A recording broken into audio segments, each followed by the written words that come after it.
go quiet for a second because I have to reconfigure every fucking thing because Will they be Discord able to hear decided. me? Yeah. Okay. You I are can yes. entertain. Um, so I'm gonna actually take my headphones off real quick because Okay. I gotta rewire digitally stuff on the recording. So I'll be right back. Okay. Can do. Can do. So, hi, chat. You missed a great performance. Just gonna say that. I sang. I sang the Manamana song. And then I sang a rendition of From the Civil Wars. And then I read some poetry. And then Blue growled at me. Well, he didn't growl at me. He growled at Discord because Discord is the reason that this is having issues at the moment. But we'll get it figured out. Gotta love updates that don't tell you what they're doing. But can chat hear me now? Can you hear me? That is the question. There's Black Flag, there's Doom, there's Rexy, there's Trig. Who all do we have in chat? Yay, you can hear me. I'm not just talking to air. Yes. Any request? Anybody? Any request? I'm going to apologize slightly because my voice is a little tired. I was recording a bit of Book of the Unmaking today. So that has been a challenge because I was going to try to record it as a high voice, and that's not easy on the throat. So, yeah. But we will be getting to that book next week. That book and that craziness. And I cannot wait because there's some crazy ass shit in that thing. Crazy, crazy, crazy. Wait, stream can't hear me. God damn it.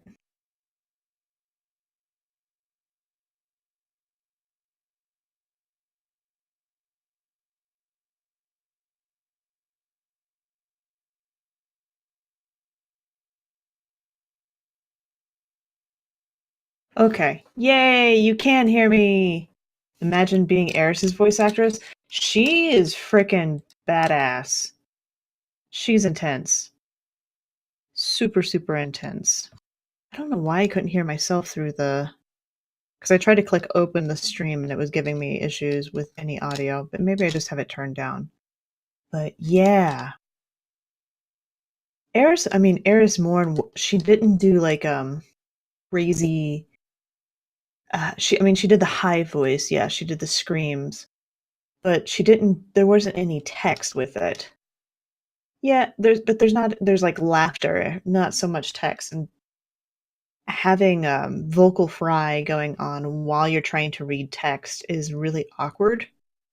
Flesh and minds kind of thing. I mean, it's it's not easy. It's not easy to do, and I don't envy anybody who has to do those kind of things. But her voice when she does Eris, it's so low, so low that it's difficult to mimic. Luckily, I don't have to mimic her very often. She's lower than Petra, and Petra has a low voice too.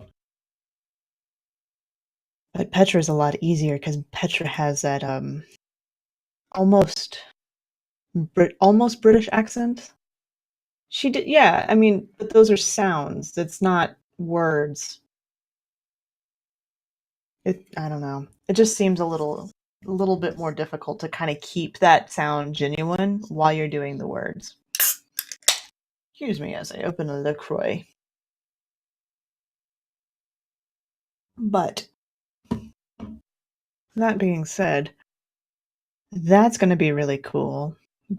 I'm reading all of the verses and I'm having Wicked record all of the entries, the journal entries from Tebin. So you'll have 2 voices per entry or per card, which is nice.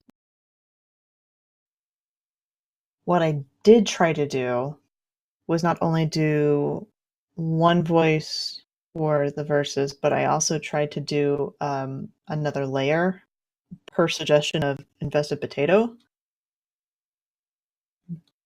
It was a do you think she'll have Savathun's voice? Like, do I think Eris will have Savathun's voice?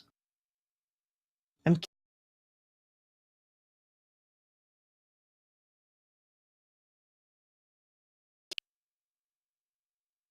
possibly very sultry, depending on if they're going to go with does she sound like a hive? Because Oryx had that the voice actress.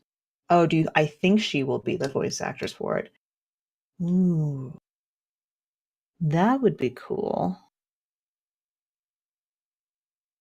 Huh. I'd love it if Morla would do that. She's definitely got the, command for it, and she could pull off crazy pretty well. Although Zavi is not necessarily crazy, she's just cunning. Cunning personified. But who else would you want to do that voice? Like, who else could even step into that position and command that role? I'm trying to think of who all the voice actors are for Destiny. Destiny voice actors. Obviously, Nolan North, Lance Reddick, Peter Dinklage, Keith Ferguson. Let's see here. April Stewart, Person Potter, Morla, Eckstein. Excuse me. Hmm. Sumali. Let's see here. I really. Ooh, I heard a dink. You were there for a split second, Blue, I think. I Hmm. think. Okay, you are there. Yeah, no, I'm here. Ah! Is it doing it again? Yeah. That sucks. All right, fuck it. I'm done. I'm just gonna break everything so that we can record it tonight, and I'll just worry about fixing shit later. Apparently. Ugh. I sorry. It's not your It's not your fault. You didn't do I it. know. I sympathize. Oh, Moira Kirk? Did you know she was the voice of the emissary? Who?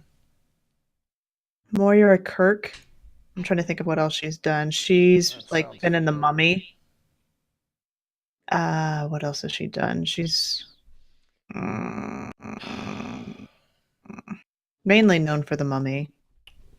She's also done like Castlevania and Star Wars: The Old Republic.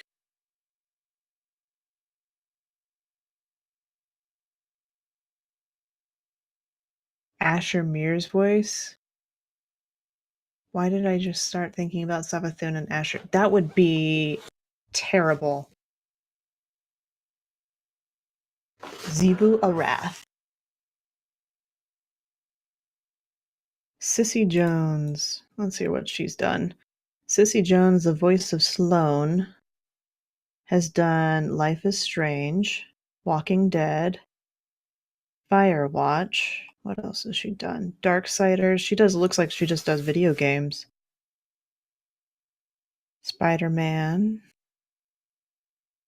Horizon Zero Dawn. Ah, okay. Dishonored.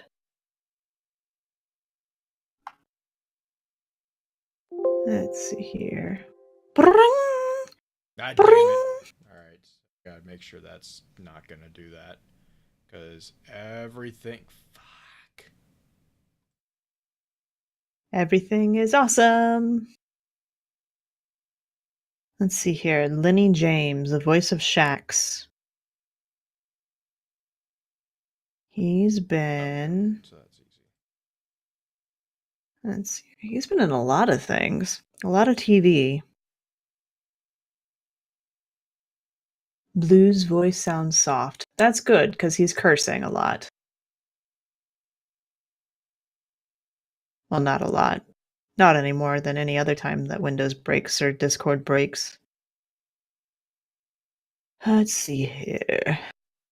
James Remar, Executive Hideo. Other. Which song? Hi. Hi, Anna. Your husband's very scary, angry at all of the things right God now. fucking damn it. Alright, wait. Bus 3, I wanted to go there. How's the snow treating you, Anna? Our glass door just broke, so that's how it's Oh, treating us. That's why I was well, gone for a few minutes. that stinks. Like, did something randomly hit it or No, it just the won't cold? close.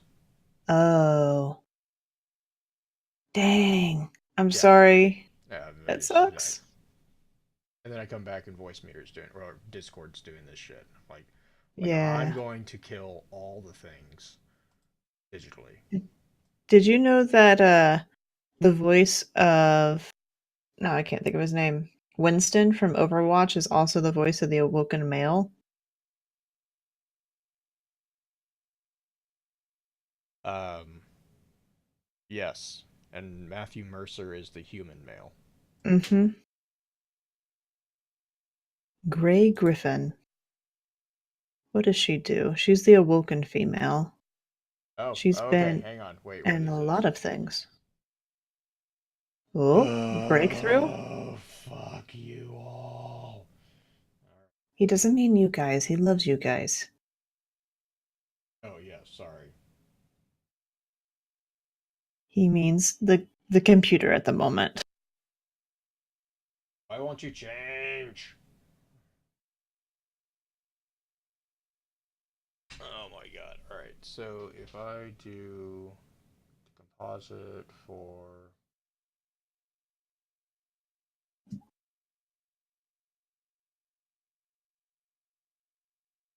Oh, yeah, because she. I think Blue's talking away from the mic while he fixes things. Yes. You are correct.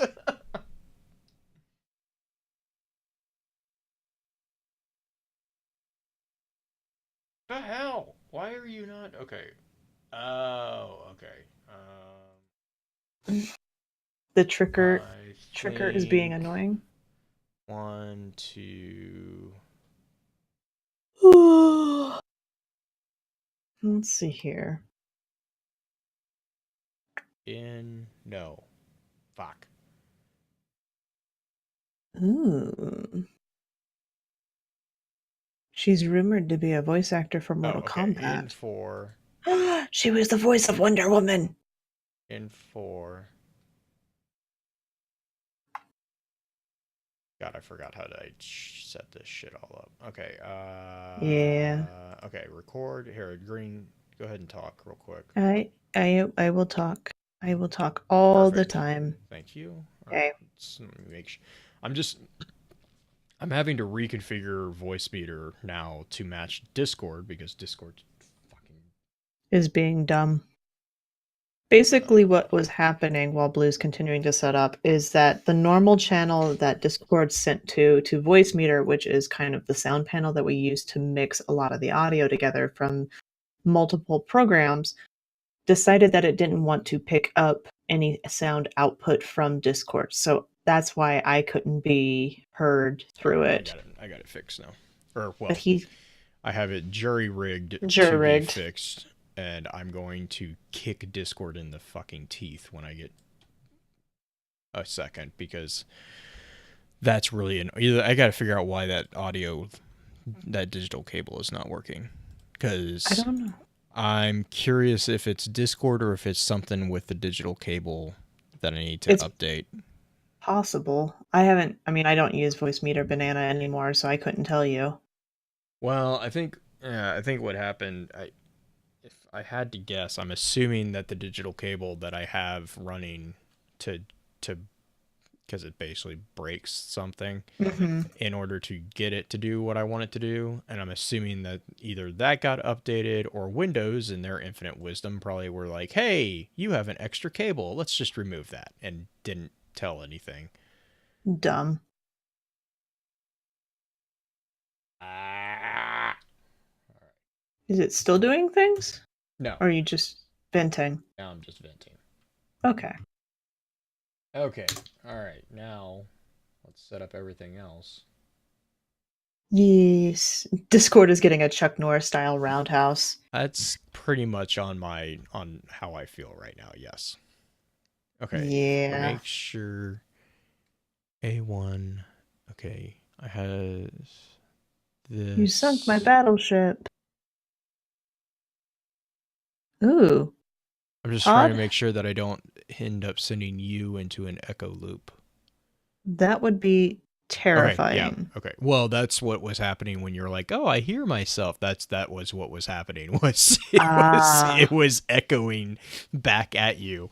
What cuz the channel that I have you in right now is the same channel that I have I had my audio for my standard desktop stuff.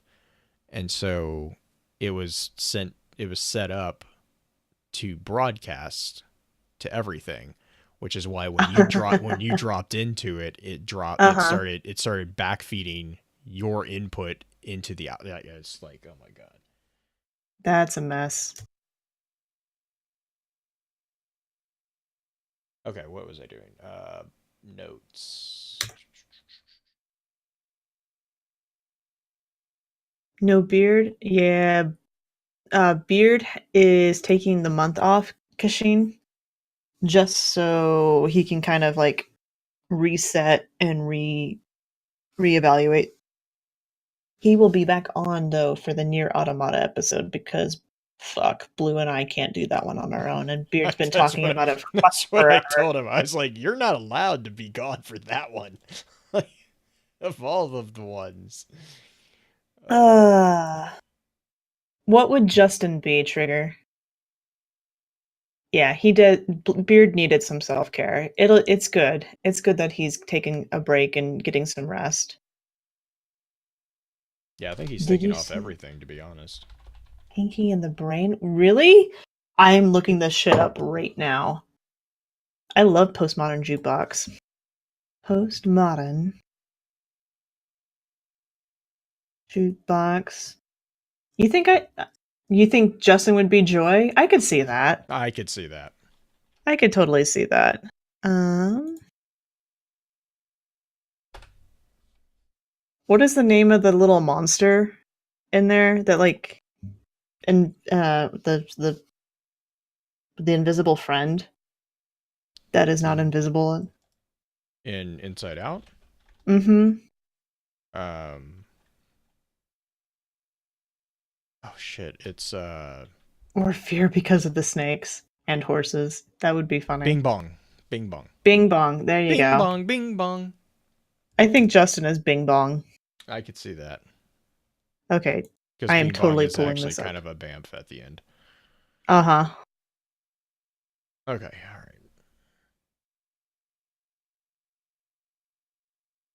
Oh my goodness. I freaking love how gorgeous their setup is for all of these.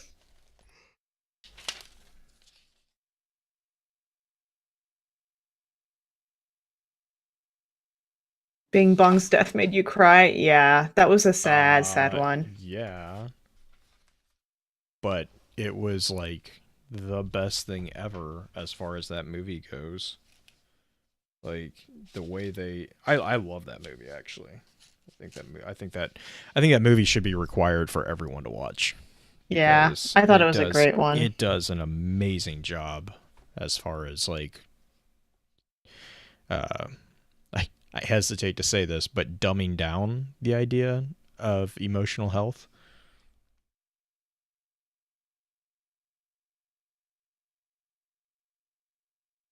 Oh my god, this is freaking amazing. I'm sorry, I'm so totally distracted by this.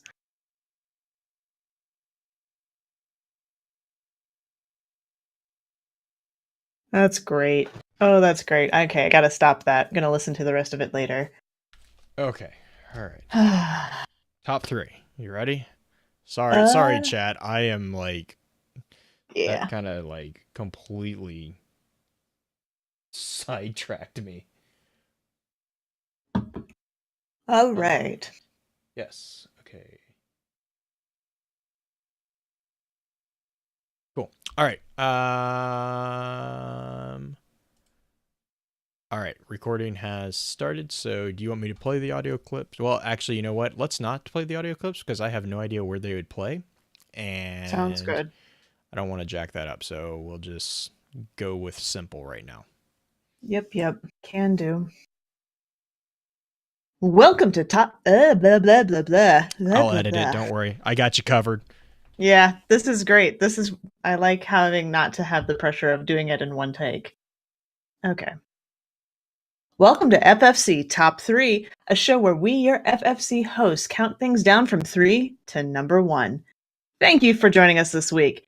If you have a suggestion for Top 3, you know all the places to hit us up: Twitter, Discord, and our email. I'm just having issues tonight, but it's okay because we're going to talk about something that doesn't require a whole lot of thought. It's going to be about exotics and legendaries in Destiny.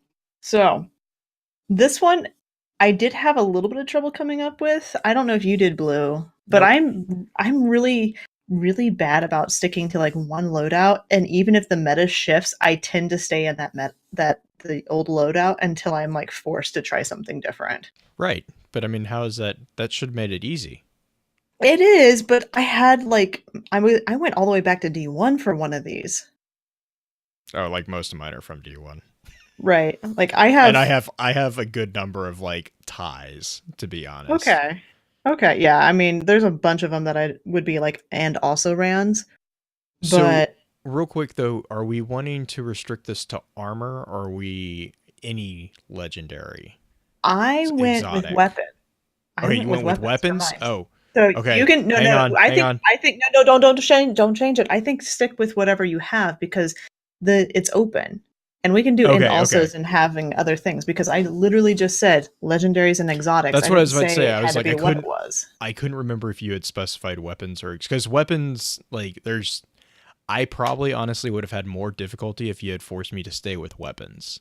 Mm, Because I'm very picky about my armor that I play with. right. So I guess to kind of jump right into it, Let's do it. my number 3 was actually Graviton Forfeit, um, and that was simply because Yes. kind of what Night yeah like Stalker. yeah I as soon as I got access to my Night Stalker subclass, I'll be completely 100% honest, it really requires me to have to do something like the game has to like force me to do something as another subclass if I ever take it off. Like I Mm, will not run anything other than Night Stalker at mm-hmm. all. And I don't I'm not a fan of the new version of the subclass. I don't understand it. I don't know why I'd want to be a purple blade dancer. I want my bow. It's really nice if you have the chest piece. I'm trying to think of what it's called, the Guestian Vice. It's really nice because it Oh, extends the see, super. and that goes back into what we were just talking about is like I don't change my loadout. So I'm Right. like I and this probably gives you an insight as to why I kind of tweeted earlier today as like, yeah, the whole thing with trials. I was like, Yeah. I don't care. I don't really play PvP. So, but I mean, part of that is because I don't pay. I mean, I'm even worse than green. I don't even pay attention to the meta. I'm just like, I like this weapon. I like bows. And ever since I found out that bows are in the game, that's pretty much for a while. I was running double bow, and I can't even remember what my power. I think it was just Really? A sword. double? How Oh did you yeah, manage? Double bow? I still managed to come out ahead in most matches. Like I That's don't so know. weird. I'm Because you also still have the draw time. yeah, but I'm shameless about Oh, okay. stalking people. Like I will not. You I don't heard have it a pro. here. Oh Blue is a yeah, stalker. I will stalk you. I'm a night stalker. That's what we're supposed to do. I stand in the back corner and wait for people to be stupid. That's true. I'm also That is I the best also way to like do it. that was one of the reasons like in like initial Destiny, like D1, that was actually one of my biggest complaints about the Hunter. Was up until the Night Stalker subclass, we didn't have a support subclass. Like it was really difficult for a Hunter to kind of prove, like, to be support class. Like, you always had the Defender or the what was it at the time, Sunsinger, that kind of would buff stuff. Hunter didn't really have anything. We could control ads with Blade Dancer, and I mean Gunslinger was okay, especially if you had the Nighthawk, you could do some serious damage, but like there wasn't. Oh yeah. Oh yeah. Someone clipped the was it the Hangman? Mm-hmm. The one-shot Hangman the Rifleman. The Rifleman, he one shot with the golden gun with Celestial Nighthawk. It was just, I'm like, oh, it's beautiful. But yeah, so like Night Stalker really kind of opened up the support functionality, and that's my play style in general. So yeah, but yeah, for a while I was running double bows, and I didn't really care about meta. That's so funny. I bow and sidearm works really well right now because you can get the quick. I love having a sidearm. I can't do sidearms. I will play freaking Gambit with a sidearm. You can ask like the people on Xbox who I play with. I will literally run the entire match with a sidearm, only pulling out a scout rifle when it comes in. It's so freaking funny. It makes me feel like I'm throwing water balloons with the fire hose. I just can't. I can't aim. Hit hard. It depends on what it is. Like, I have an anonymous Autumn that has full auto, and it just wrecks. And I also have a really good too. Yeah, I think it was an Amalon, or no, it was an Amalon, and it was like it was a full auto, and that was probably the only sidearm that I remember being like, okay, maybe. But then I got a better scout rifle, and yeah, it's just fun. It's, I don't know. My number 3 is actually a D1 weapon that did not make it into D2. Which makes me so sad. And I'm glad that the meta has shifted to where snipers are viable again, but we just don't have 1,000-yard stare. Oh, okay. I don't care about that one. Which one were you wanting? My number 2. No Land Beyond? No. Icebreaker. I didn't like Icebreaker. Okay, so Icebreaker is... Sorry, my Icebreaker's number 2. First off, Icebreaker was the very first exotic that I got. And it was from a Nightfall. It just dropped. Nice. It was like, I think my second week of Destiny. I can't remember, but it was one of the it was my first exotics, and it was one of the first sniper rifles that I really played, other than the Supremacy, which was oh man, like the initial, the very first Supremacy. I still have that on my character on D1. Because the Supremacy in D2 is pretty good too. Oh my god, but the initial one was it had a significant boost in stability.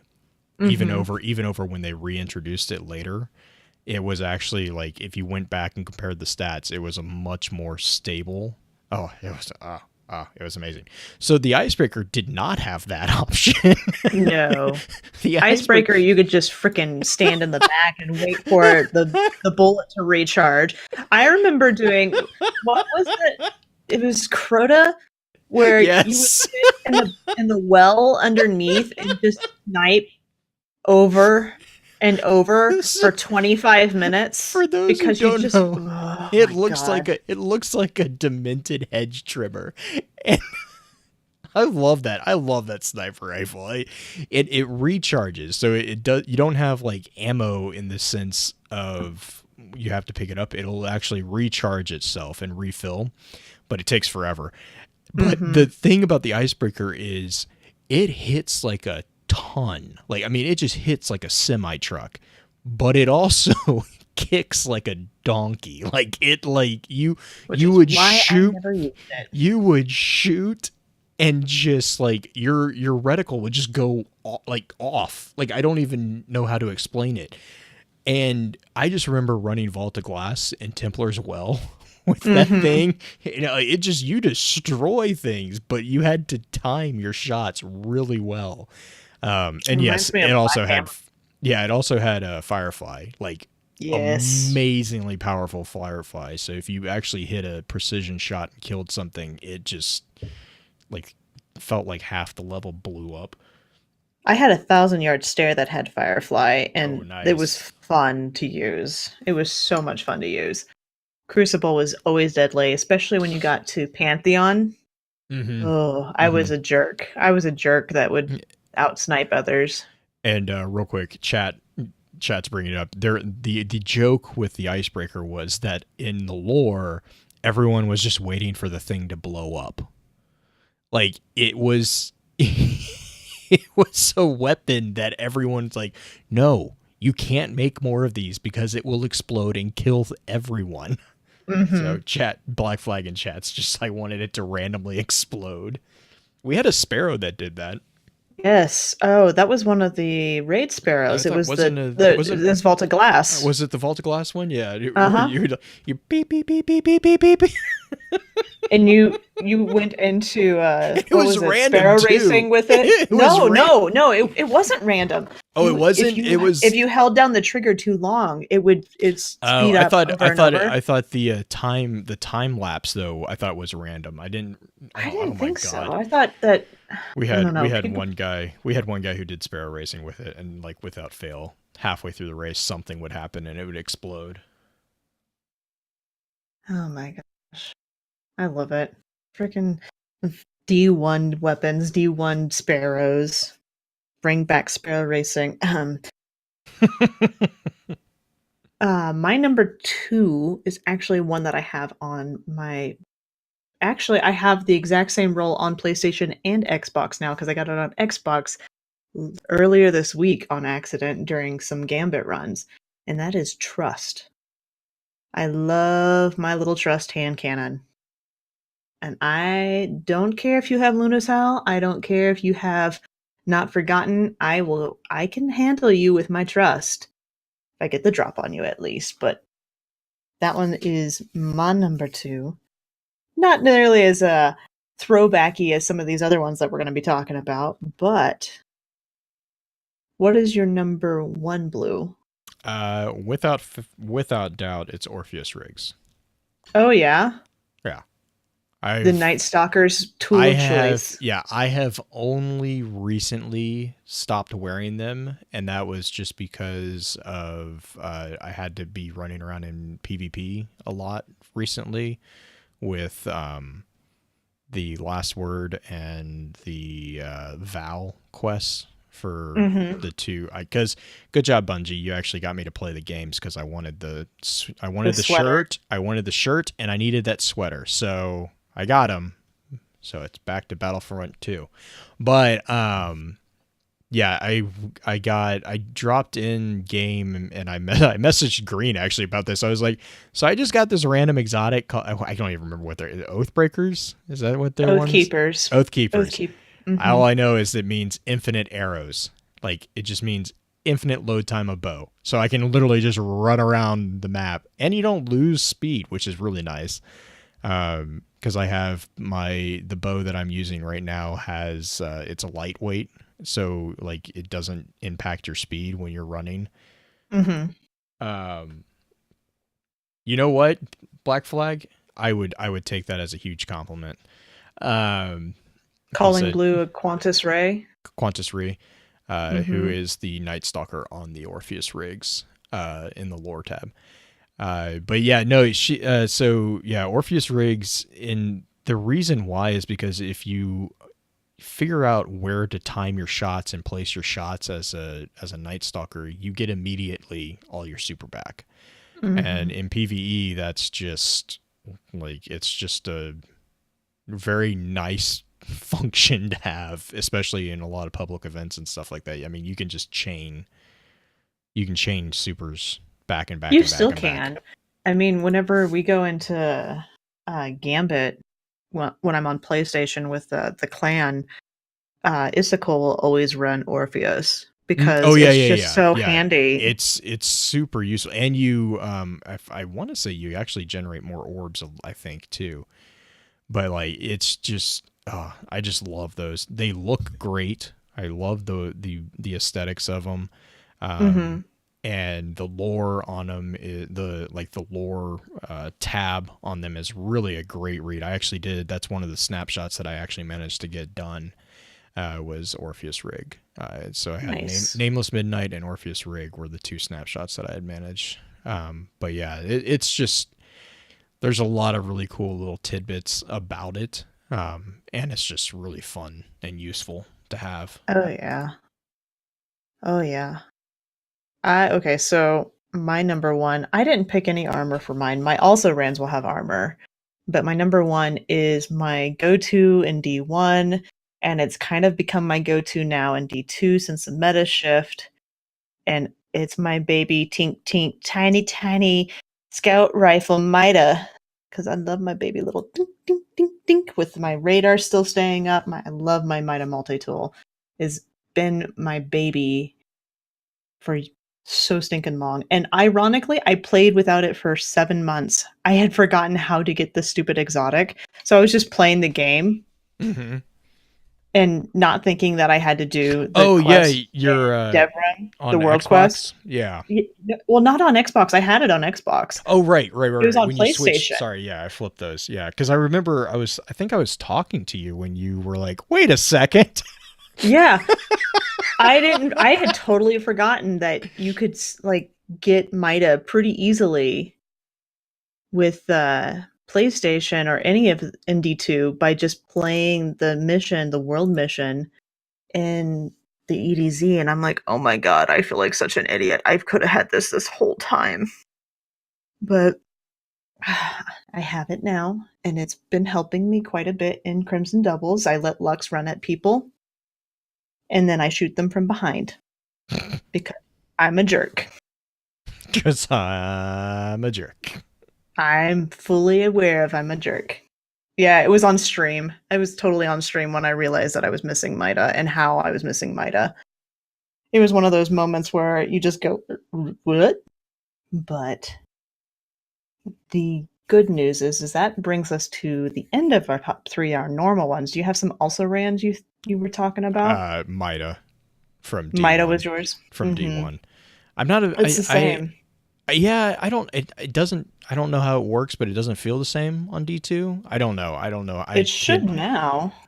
Oh, I haven't played with it in a long while, so I They might buffed pull it them. back out. Okay, because right now I'm running the Iron Banner Scout, the one with all the knobs on it, which is it's really fun. I like it.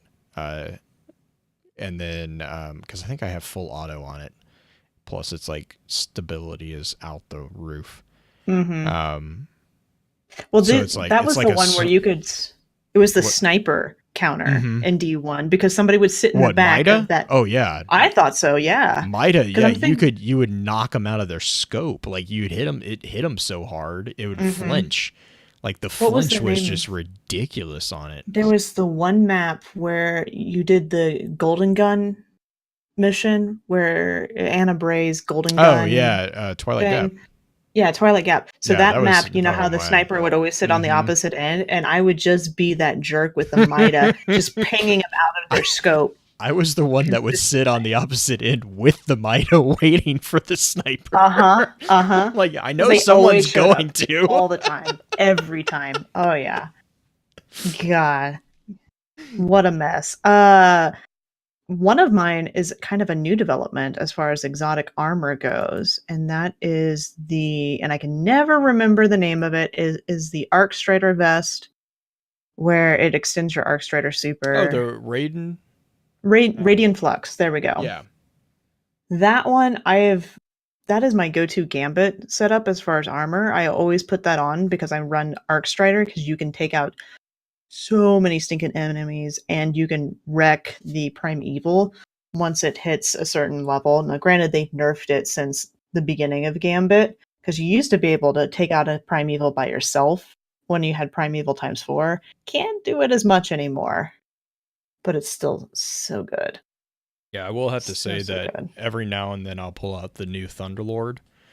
Yes, that one's good too. The buff that they gave Thunderlord is very nice in D2 because it like for heavy machine guns I'll still always be partial to super good advice simply because of I the like the lore behind lore. it.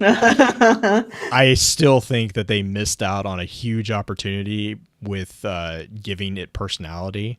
Like all I want is to, if they ever reintroduced SGA, I would love it to have like a little supervisor emoticon on the Mm-hmm. heads up display where it was like where it would be like happy, sad, or mad depending on like ammo reserves or something. Like it just Oh my to me goodness. I would die of happiness if they did something like that cuz it's just cuz that was the thing in the lore with Mm-hmm. Super Good Vice is like it actually had a An pretty powerful AI. personality. Like it was Yeah. snarky as all get out.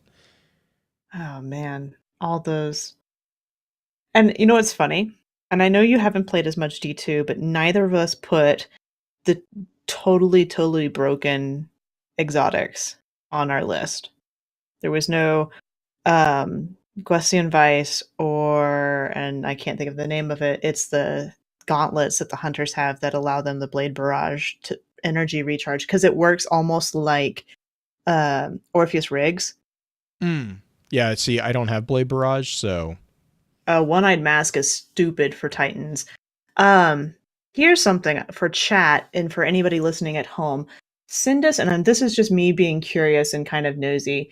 Send me either on Twitter or email us in your top 3 legendaries or exotics. Could be weapons, could be armor, either one. Send us your top 3, and I want to see what you guys have listed. I know a lot of you guys are multi-class and multi-subclass type things, so feel free to send us Titan stuff or Warlock stuff. We're not going to be offended since we're hunters, but if you say one-eyed mask, I might punch you. It's fine. what's I'm just a little the so. when I played the Warlock in D2, which by the way, I actually did not cringe too badly with the Yeah, it's been Warlock. good. The jump is actually reasonable.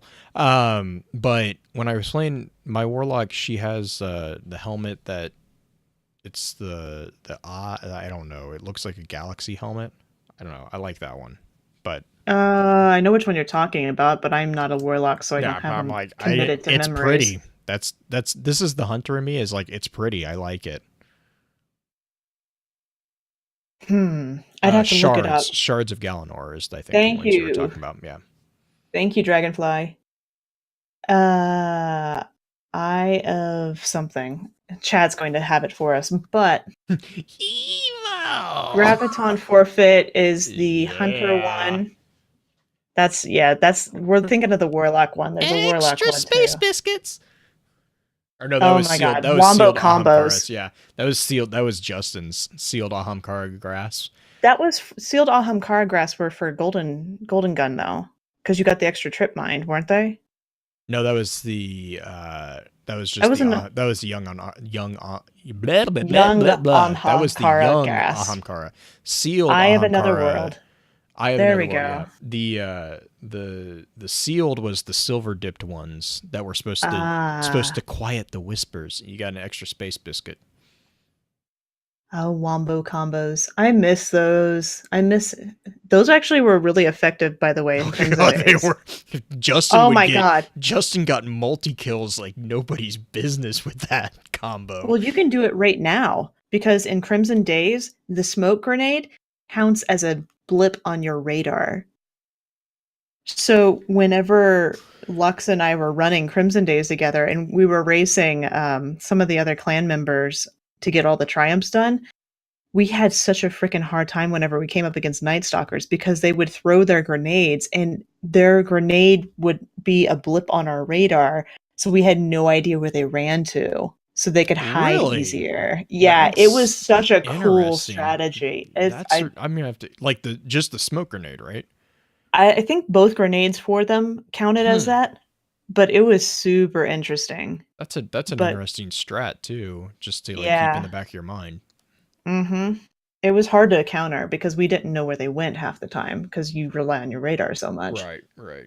But that I think is a good wrap for this one. Like I said, send us your top threes of exotics or legendaries, could be weapons or armor. I'd like to know, I'd like to see what you guys think. And we will check you out next time. Oh, next week's top 3. I should actually announce that. Let's do hmm. We'll Let's be do. doing the Book of Unmaking next time. Oh, so we need to do something light prior. Nothing super crazy. Um, let's do top 3 fast food restaurants. Okay. I think that one's a pretty simple one. Nothing too deep. Nothing that's going to make you cry. Nothing that's going to put you in a depressive state. That's going to come afterwards when we actually get to the main All episode. I can think of is Jim Gaffigan's skit. Jim Gaffigan is amazing. What's your McDonald's? Oh my god, I love him so much. There's a comedy station here in Colorado that plays him all the time, and I'm like, I love you. But thank you guys for listening to Top 3. We'll check you out next time with fast food restaurants. And remember, everybody loves a list. And cut. Wicka, wicka, wicka, wicka. Does Five Guys count? I still. Okay, what counts as fast food restaurant? I think that's something we should clarify. If it's something you can get in and out of in tops 10 minutes, I count it as a fast food restaurant. So like Subway would count. I just consider Five Guys count. See, I don't consider Subway fast food because it doesn't have. Well, no, I basically am you like can it do has a drive-through. That's what I was like. I'm like, does it have a drive-through? Because that's kind of the definition of fast food. Service revolver. No feelings. What is no feelings? Yes, Hex, I know. I said that and I was like, I do know that there are drive-through Subways, which by the way are the weirdest things to think about. Oh, they're amazing because you have the touch screen. So you just order exactly what you want and you don't have to listen to them trying to figure out what you want. All I can think of in my head is, I can't remember if it was Jim or what, like there was a comedian who was like, so how do you do that? Do you like drive forward and be like, oh, wait, back up. Go back in the line. I would like some extra lettuce and drive forward again. Oh, wait. I love Gaffigan. He's so freaking funny. He's somebody I would love. I would so love to meet or go to see his show. Like him and Gabriel Iglesias. Fluffy, yeah. I just watched oh my gosh. The One Size Fits All 20th anniversary. Netflix had it because he was back in Houston. Yeah, Ellen did a recent I haven't gotten that one. And then that one's pretty good. The Asian guy from Community, I always blank on his name. They just released one for him too. Brand also, I can't think of his first name. Something Brand also did a new one. Russell Brand. Russell, thank you. He also released one. Julie and I may have binge watched what was it? It was one of the cooking shows, newest cooking shows that came out that was a competition, like a like around the world cooking show. The Final Table? Yes, we binge watched that, the Ellen stand-up and the Russell Brand stand-up over Christmas while we were in Steamboat Springs, because Yeah, I got stuck. They just put out the second season of Helsing, or Van Helsing. So I'm like, yay! It's a fun one. Except not. Like, it's fun for me, which probably is disturbing for most people. Man, that stinks that it screeches at you guys. Must be all that moisture down there. I need to watch me. You need to watch you. I don't know what you is. You have to remember, I technically don't have Netflix right now. I have somebody else's Hulu, so we've been watching Hulu. But I don't actually watch a ton of TV in general. I'm mostly like a YouTuber. Like if I want to sit down and watch something, we'll go and watch Critical Role. Mm-hmm. Oh, don't be mad at me for not having Netflix. It's totally fine. I live just fine without Netflix. I have plenty of podcasts and audiobooks to entertain me. Oh, goodness. Speaking of podcasts. Yes, we should do that. I only get cooler the longer you know me. Thanks, Anna.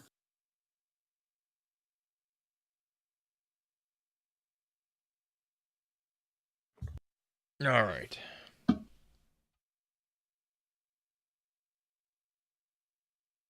Do, do, do. All right. Let me get back to my intro. All right, you good to go? I am ready when you are. All right. Welcome back for episode 158 of Focus Fire Chat, recorded live on February 15th over on twitch.tv/FocusFireChat. As always, want to give a big shout out to our live chat here with us tonight. Thank you so much for joining us once again. Our topic for tonight's episode is going to be a look at morality of a guardian. But first, let's run through a quick introduction of those on the show for tonight. As always, this is your host, Blue Crew 86. Next up, we have our own master of social media, the one and only Green-Eyed Music Lover. Green, I hope you're doing well. How's the week treated you so far? Good. It's just been another week of chaos and house planning and looking at paint and picking out flooring and figuring out how to tear up carpet, which we haven't gotten in the house, guys. Just letting you know, we're not in the house. We're just planning everything you could possibly plan before we get even the keys. Yeah, to be fair, you probably want to tear the carpet up before you get into the house, though. Oh yeah, that's what we're actually planning on doing. We sign on the 28th of this month, and then we gave ourselves a 2-week leeway between the lease going up here where we're at currently and going into the new house. So we plan on getting in there the first weekend, tearing all the carpet out, and putting kills down on every surface we can possibly cover, because it was a 3-bedroom condo with 7 people living there. So, and 5 of them were children. So we're gonna fix some things. Just a some lot things? of things. Yeah, I was about to say. A lot of things. Oh, well, I know. I know that this week we didn't have a question for the community because the how would we best say this? The tenuousness of this week's topic. So we'll just run through our standard intro notes and then we're gonna jump right into it.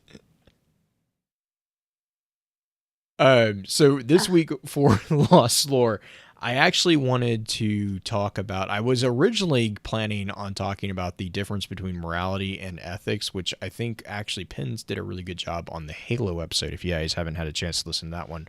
But I was mentioning to Green, right before I got on tonight, I was looking up some, it's basically called Current Anthropology.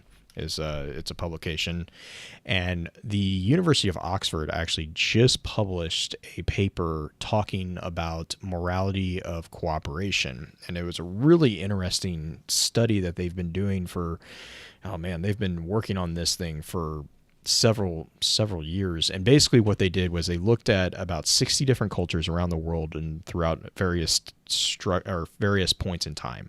And just, I mean, it's like over 600,000 texts that they examined and just looked at all this stuff. And it was published in February of 2019. So really, it was really just recently. And what they basically found, and this is going to be really relevant, I think, to the conversation tonight, is that, and this is a quote from Dr. Curry, who is the lead researcher there, and he said, "People everywhere face a similar set of social problems and use a similar set of moral rules to solve them. As predicted, these 7 moral rules appear to be universal across cultures. Everyone, everywhere, shares a common moral code. All agree cooperating, promoting the common good is the right thing to do." And so that's the end quote. And so these 7 universal moral rules that they kind of found, and I'm gonna kind of explain these also after I read them off here. So the first one was helping your family. The second one is helping your group. The third one is returning favors. Fourth is be brave. Fifth is defer to superiors. The sixth was divide resources fairly, and the seventh was respect others' property. So these are the 7 universal moral rules that in all the 60 cultures that they looked into, these behaviors were always present and always considered good. Now, the thing to keep in mind, the findings, really, they divided the findings into 3 major things. The first one was that, like I just said, all these behaviors were all present and all of them were considered morally good.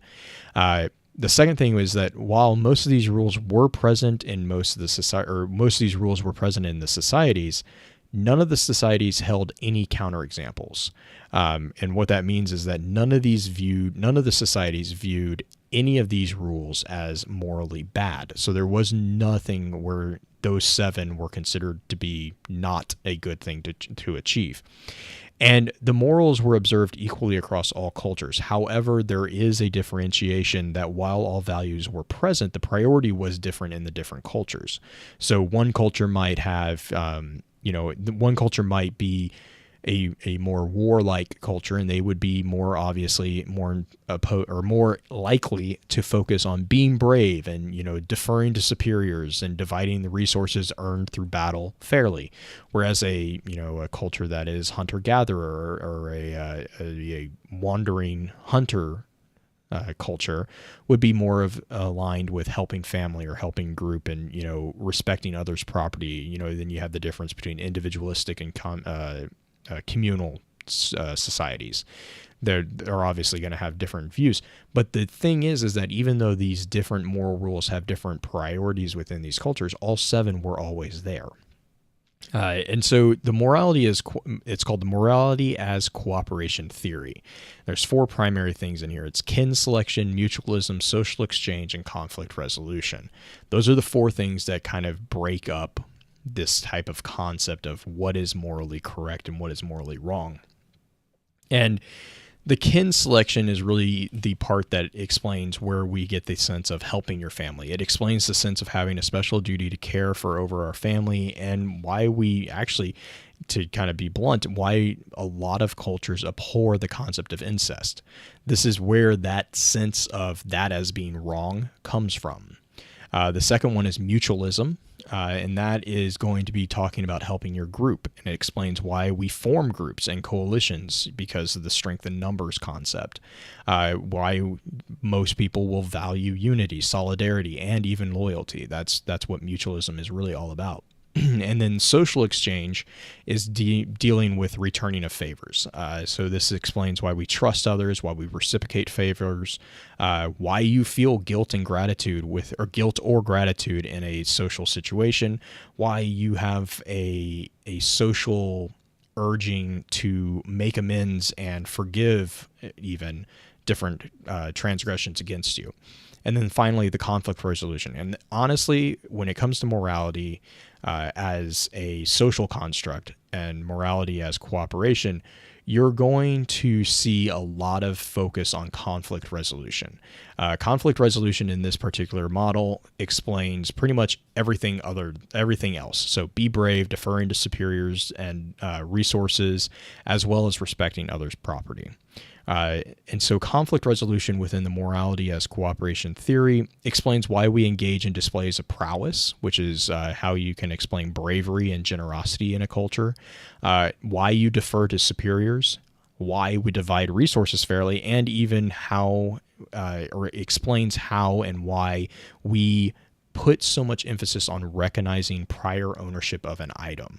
And this is very important in, very, very polarizing cultures such as the individualistic or even the communal, not so much, but the individualistic societies will put a lot of weight on respect others' property because they want their property respected. So it's kind of a recognition there. This particular paper is called "Is It Good to Cooperate? Testing the Theory of Morality as Cooperation in 60 Societies," and it's actually available in, I believe, this iteration of Current Anthropology, and that actually leads me into the next point. So that was morality as cooperation within a social situation. The next thing that I want to kind of get everyone in the mindset of is the concept of moral judgments, because that's going to be a big topic for, I think, tonight. I know Green has promised to be my devil's advocate for this whole conversation. Yes. So the concept of moral judgment. This is from Dr. Anir Govrin. This was a paper a book actually that he published in 2018 called "Ethics and Attachment: How We Make Moral Judgments."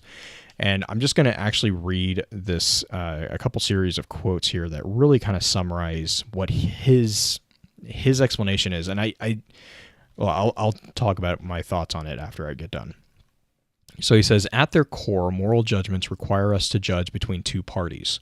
Moreover, moral judgments are not limited to judging one isolated component of a moral situation, such as intentionality or the extent of harm covered or caused, but rather require an assessment of an entire relationship that is held up to our prior expectations of how relationships of this type should be handled. One of the most important factors in judging relations is assessing the asymmetry of power between the parties. Within the dyad, we identify relations between two sides: strong, weak, dependent, independent, helpless, in control.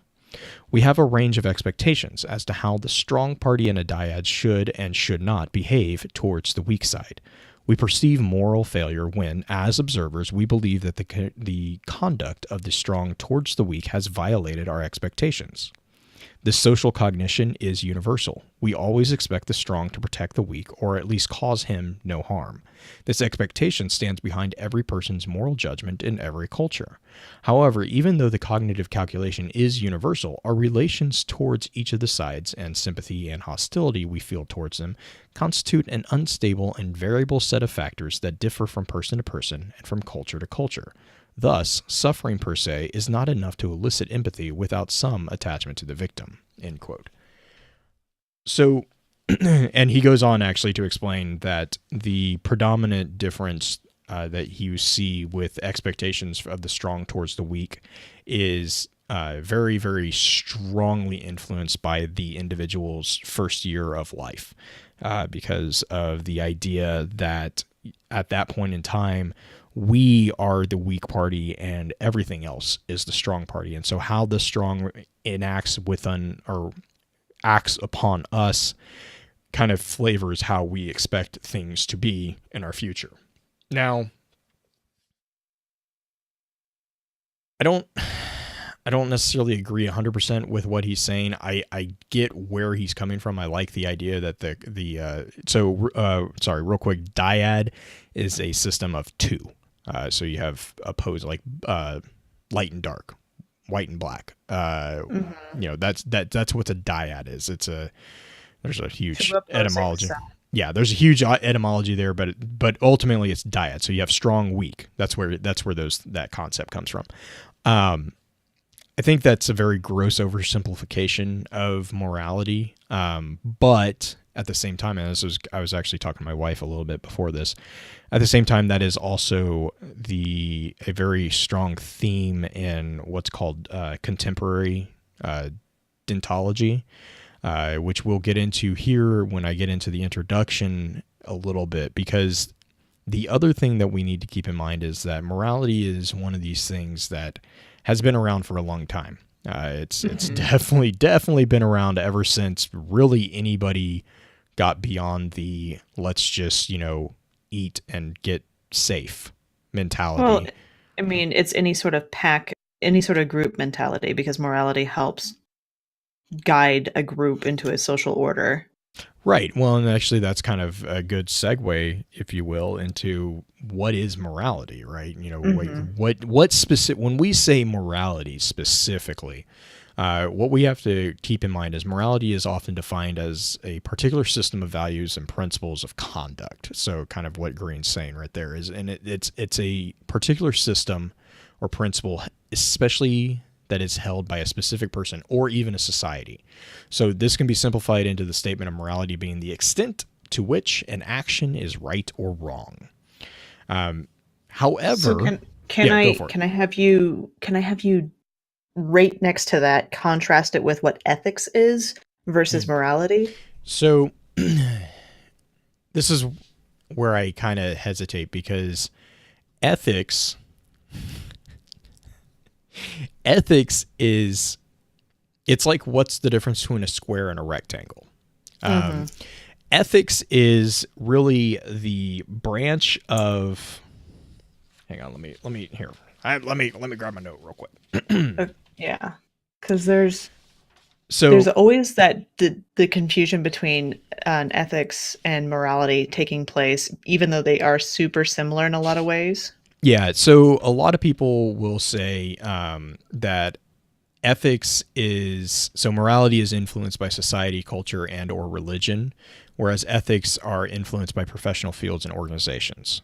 Morality doesn't have to be tied to religion, It does though. not. It does not. And actually, there is a very interesting, another anthropologist wrote a very interesting article, I believe it was a couple months ago. Even C.S. Lewis talked about that Right. aspect, and Well, but there's a article that was recently published about how the decline in religious structure. not structure, but loyalty, I guess it's not loyalty, but like religious Dependency?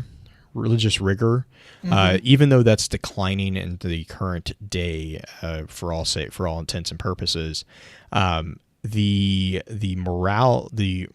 moral code of society has not degraded in the same sense.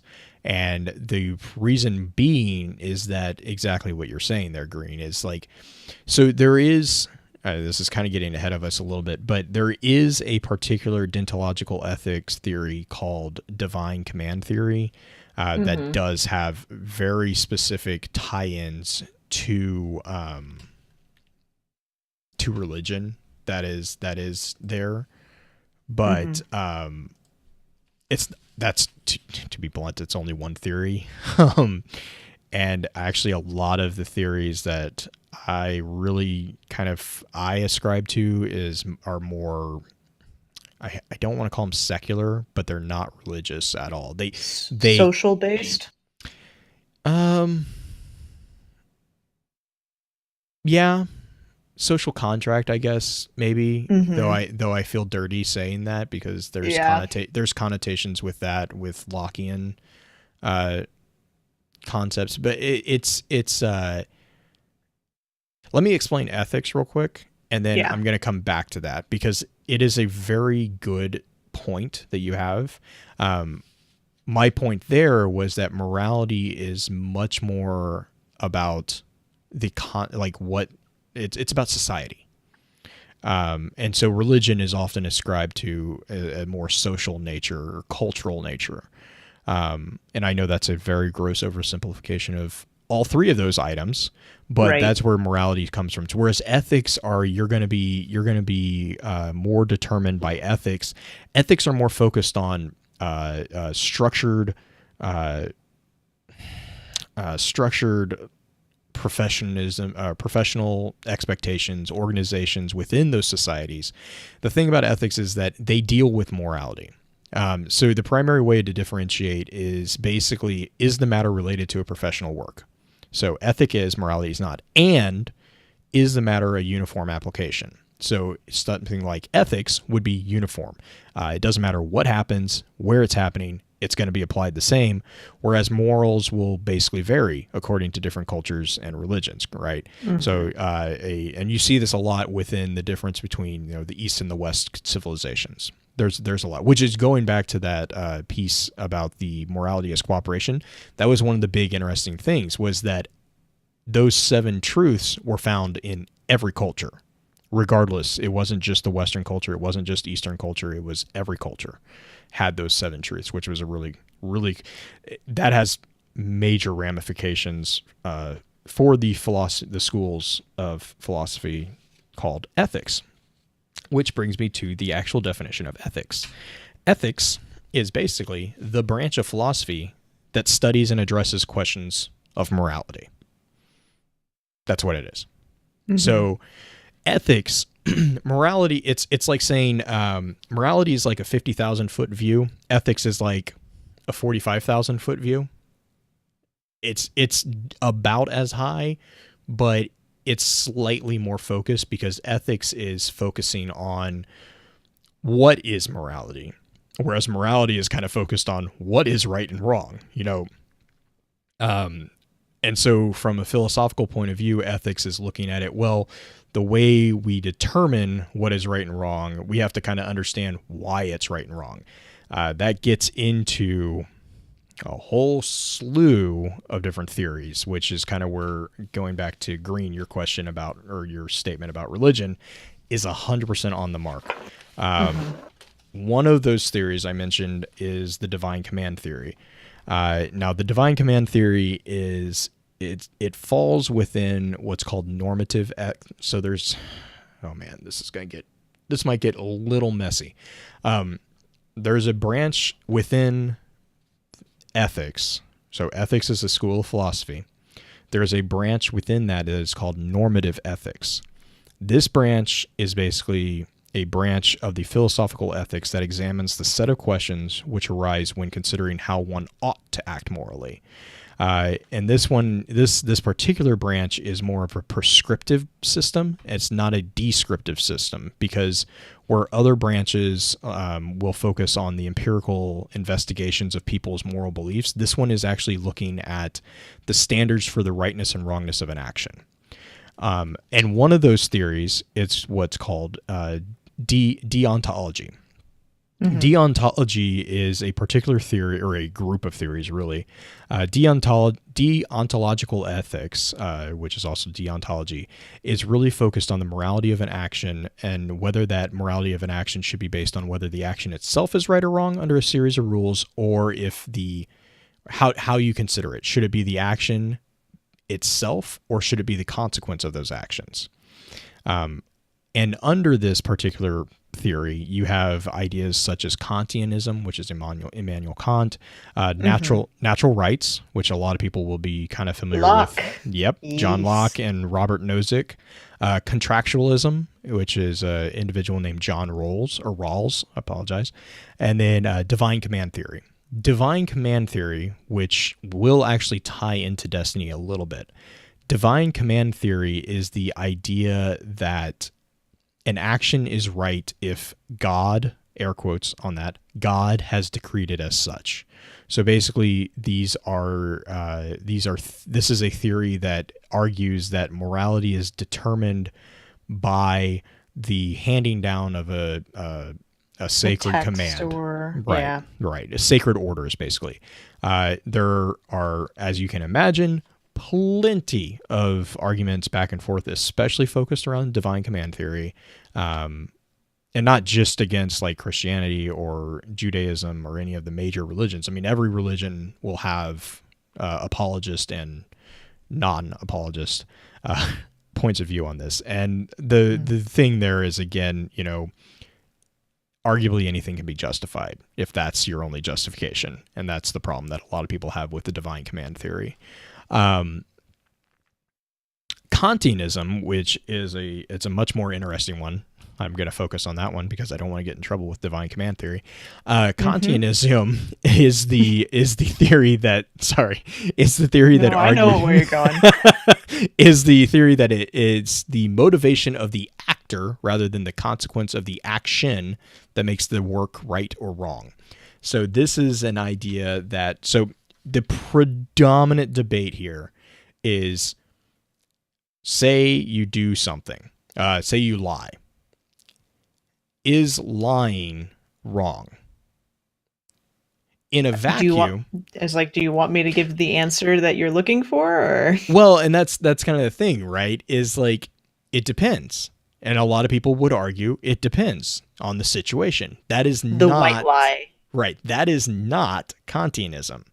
Mm-hmm. Kantianism says lying is wrong. Always tell the truth, or whatever action it is always wrong. There is no justification for it. Mm-hmm.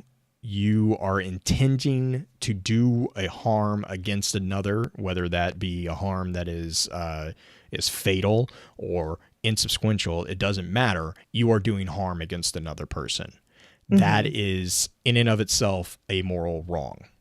That is what Kantianism says.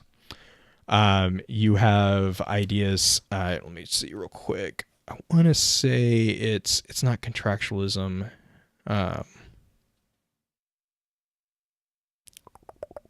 Consequentialism, which is a very broad theory, but basically consequentialism focuses on the outcome result as determination of morality of an action. So the white lie in that case, if it saves a person from the pain. Right. But the problem there with consequentialism is that when you justify the means by the ends, it's very easy to start justifying really bad stuff. If you ever want to look at historical records of just pick your war, you're gonna find one side. World War II.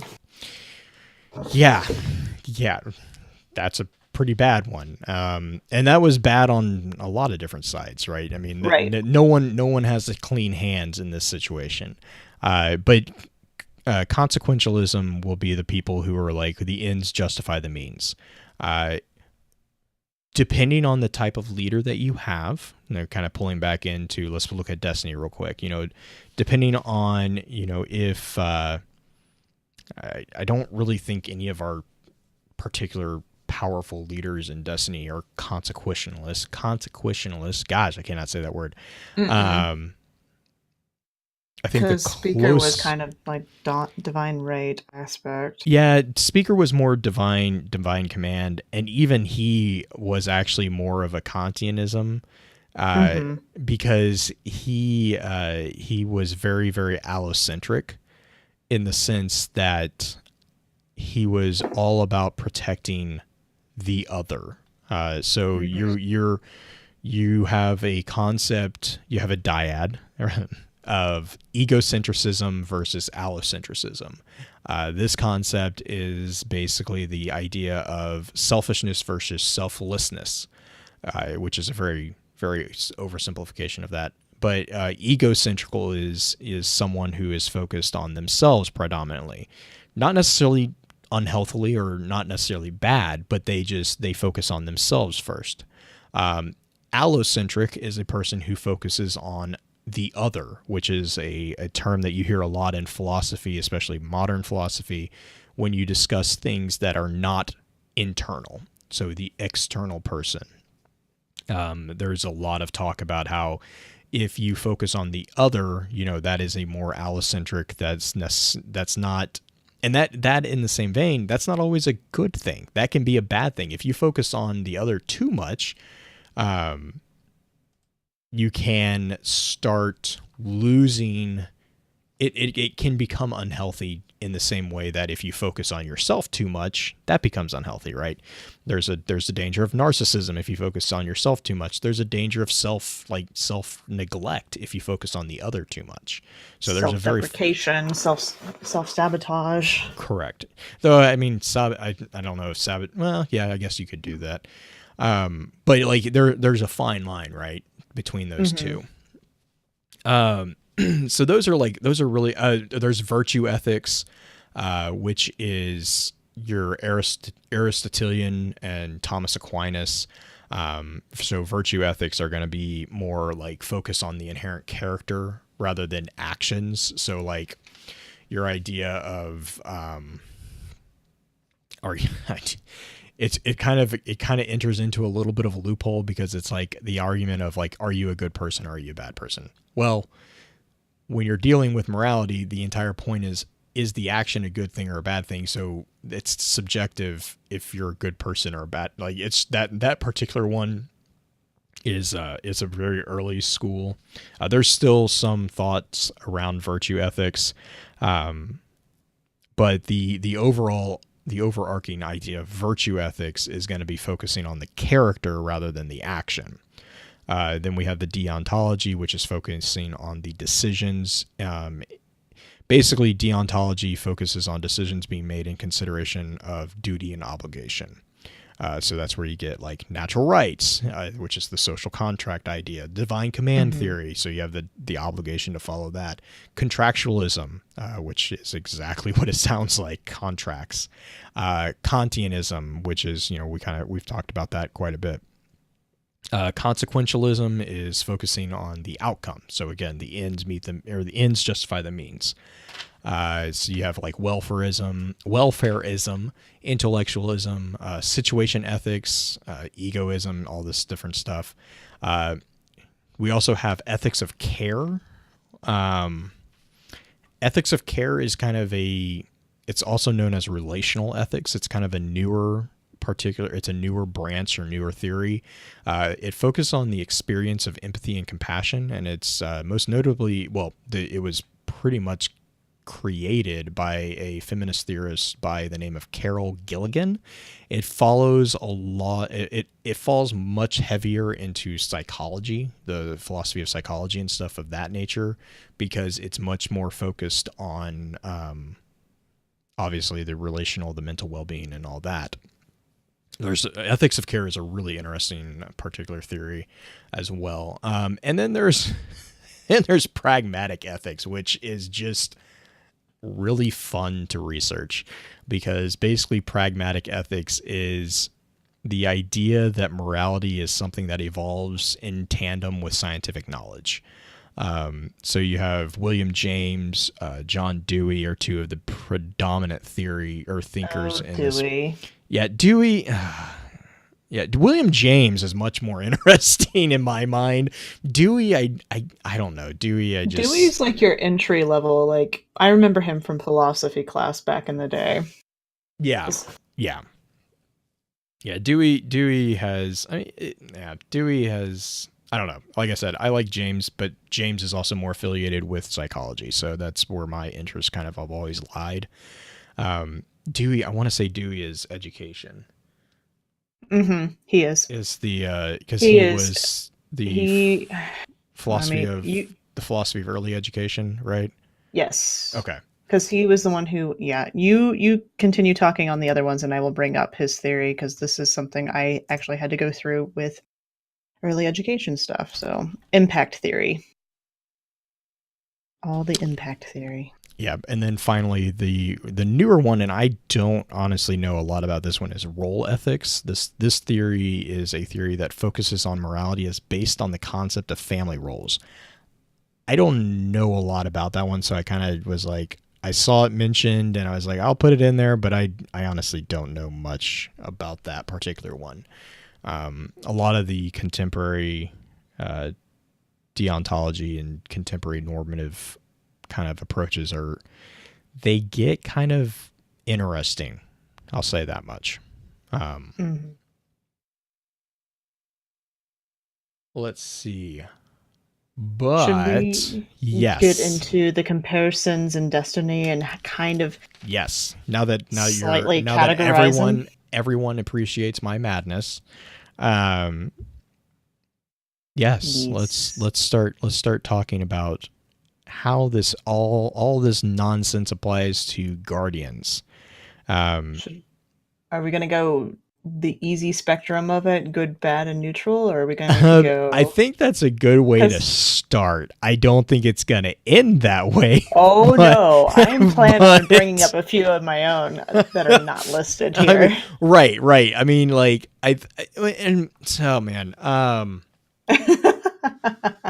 see, like even I don't like, because the thing is, and like you'll notice the banner, right? Like the reason the banner has like the blurred lines is there's no such thing as a clean division between good, bad, and neutral. Like there isn't. It's just that's not the way. I mean, that's not the way reality works, and that's it's a one of sliding scale. Well, and that's what I like about Bungie is the way they write their characters is that they do reflect reality. There's not like Zavala. Zavala is he's pretty good, but he's also made some really bad calls, as you do, because you're in the middle of a war. Like there's like, and then, like Rezel. I mean, to the extent of bad calls, though, his was based on protecting his social charge. Right. And but what I'm saying here is that we also have to take into account, well, I mean, yeah. I mean, the problem with Zavala is, so like Zavala is, his focus is really the safeguarding of humanity, right? Like the dream of the last city. Let's just look at Zavala real quick. Zavala is obsessed with this dream of the last city, which is a very honorable thing. It's a very noble thing. However, Zavala falls into the trap of the end justifies the means and has created a prison out of the last city, as we see with Hawthorne. And the problem, that in and of itself kind of I can see both sides of this debate, right? I can see why he does this, But I can also see the Hawthorns kind of having a problem with this because they were never, they never got asked. They just got shackled. And it's like, oh, well, it's for your own protection. That line has so many misuses in history that it's just ridiculous to even try to start listing them. The other problem with Zavala is that, to be completely honest, he is a extreme isolationist when it comes to military support and political diplomacy. He is like super isolationist, which is, World War I, bad thing to be, because it just doesn't end well. Yeah. I think Zavala has good intentions. I think Zavala is, for the most part, a good person, or a good guardian, I guess. Good guardian. But I think that there are degrees to which he is misguided.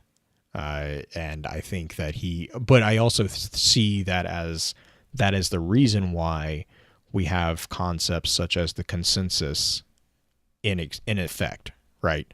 Zavala is not meant to be he's not meant to be the dictator. Like that is the point of the consensus. The consensus is there to it's basically the consensus wanted Zavala to be the leader. Well, to be fair, one of the major players in the consensus wanted Zavala to be the monarchy. Yeah. But so like the thing with the consensus is that the consensus was built, really, I personally think the consensus was built to temper the Guardians, because the Guardians, for bad or worse, they are warriors. They are fighters. They are guardians. They don't think about the day-to-day life. And that's what the consensus, which is also the faction leaders, the great factions, that's why they exist, is because they bring that information to the table where they sit down, and they sit down with the speaker, the vanguard, which even in the vanguard, you see a give and take between Zavala, Ikora, and, until recently, Cade. Those three balanced each other out. So now that Cade's gone, we see this unbalancing, and the speaker's gone as well. We see an unbalancing of this organization that really was, for the most part, working pretty well in tandem. Like there were missteps, obviously, but they worked very well to balance one another out. And now we have an imbalance in there, and that's kind of where you're seeing a lot of these stress fractures, I guess would be the best word politically to say, with like, this explains why Hawthorne, is back in the city and promoting clans. She has a lot of lines about clans being guardians who are getting involved in city affairs. And that's a good thing, because that is bringing to earth these basically these demigods, and making them realize that things are happening around them that they don't know about. One character, to kind of segue into that, one character that was really good about that was Saint 14. Saint 14 was a guardian of the people, and like that was what he was explained as. Saint 14 really did a good job of keeping himself grounded, but even Saint 14, made missteps, as we saw with like the webcomic, right? Saint 14 liked fighting, to the point where that's how he debated things with people. So, I mean, that's again, that goes back to my point about I like how Bungie has written these characters all with their own set of flaws. Like even the quote unquote bad guys aren't 100% bad. Rezel Azir, for the longest time, he was the hero. And that's what made the tragedy of his fall into Dredge and Yor and the darkness there. That arc is what made it such a powerful narrative, is that he was the person he was the guardian that was on high and was the morally right. And then now he fell and is doing the polar opposite. He went from the light into the darkness. Toland, Toland is also another one that, you know, depending on your feelings of Toland, I know that a lot of people are very anti-Toland. But Toland, even so, Toland does have, or did have, some redeeming effects. Like, there were things that he did that were supposedly for the betterment. The creation of bad juju was all for the experiment of trying to create weapons that harnessed the power of the darkness but didn't corrupt. Now, Unlike a weapon of sorrow. Well, unlike Thorn specifically. Right. I mean, now I'm also saying that was the intent. The consequence, or the conclusion of the experiment, obviously was not the greatest. Mm-hmm. But the intent, like, what I'm saying is, like, even the bad guardians that we see, like, I mean, even the Shadows of Yore, of Yore have their own attempt to harness and cleanse the darkness to get that they're trying power. to do it without falling into the same trap that Yore did. Because they're following in his footsteps. Like, that's something we're going to get into next week with Right. the Unmaking, right? With the fact that they're trying to figure out a way to harness that power without, like, falling prey to it, I guess is a way to say it. I guess in my head, the way I kind of make it, the picture in my head that I have of them is that they're following the path. Like, Yor was walking a tightrope and fell off, and they're walking the same tightrope with the knowledge of where he fell off and how he fell off, and so they're trying to avoid it, but it's still a tightrope. Like, it's still, you know, it's still something you're probably going to fall off. Right. Poland, though. I mean, you have Toland, you have Yor, you have the Shadows. I know we were talking about how it's like a sliding scale, and you were talking like, hey, Toland does have redeeming qualities.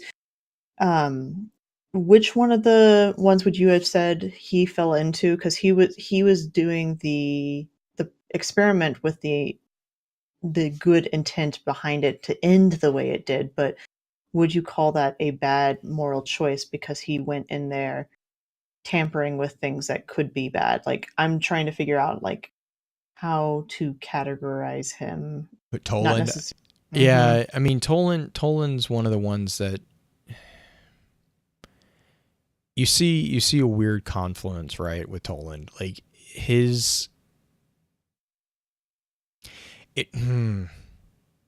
like, with Toland, I think the thing is that in his dark, broken state, he was trying to do what he thought was right. Now, the other thing with morality is that we have to also approach every conversation with the understanding that morality is really subjective.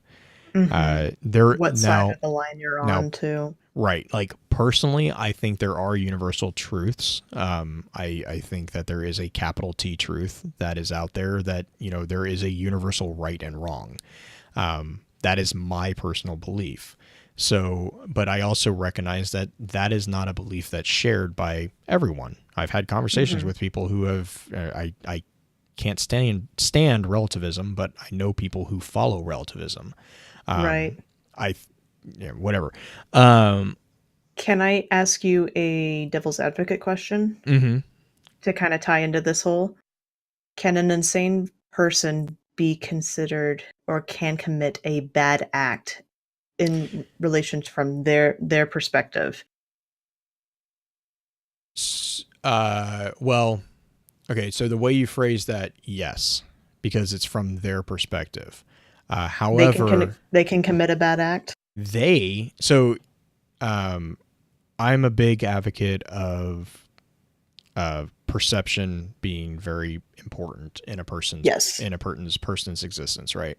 A crazy person in their head is not crazy. They are actually the sane one, and everyone else is crazy. So a break from reality, a psychotic break, is basically where your perception of reality does not match, quote, what is real. You can't recognize what is externally occurring around you as agreed upon by the rest of society. So you experience something different, whether that be determined as a hallucination, or, you know, a true psychotic break where you're actually damaging things. You know, there's a lot of different flavors of psychotic breaks.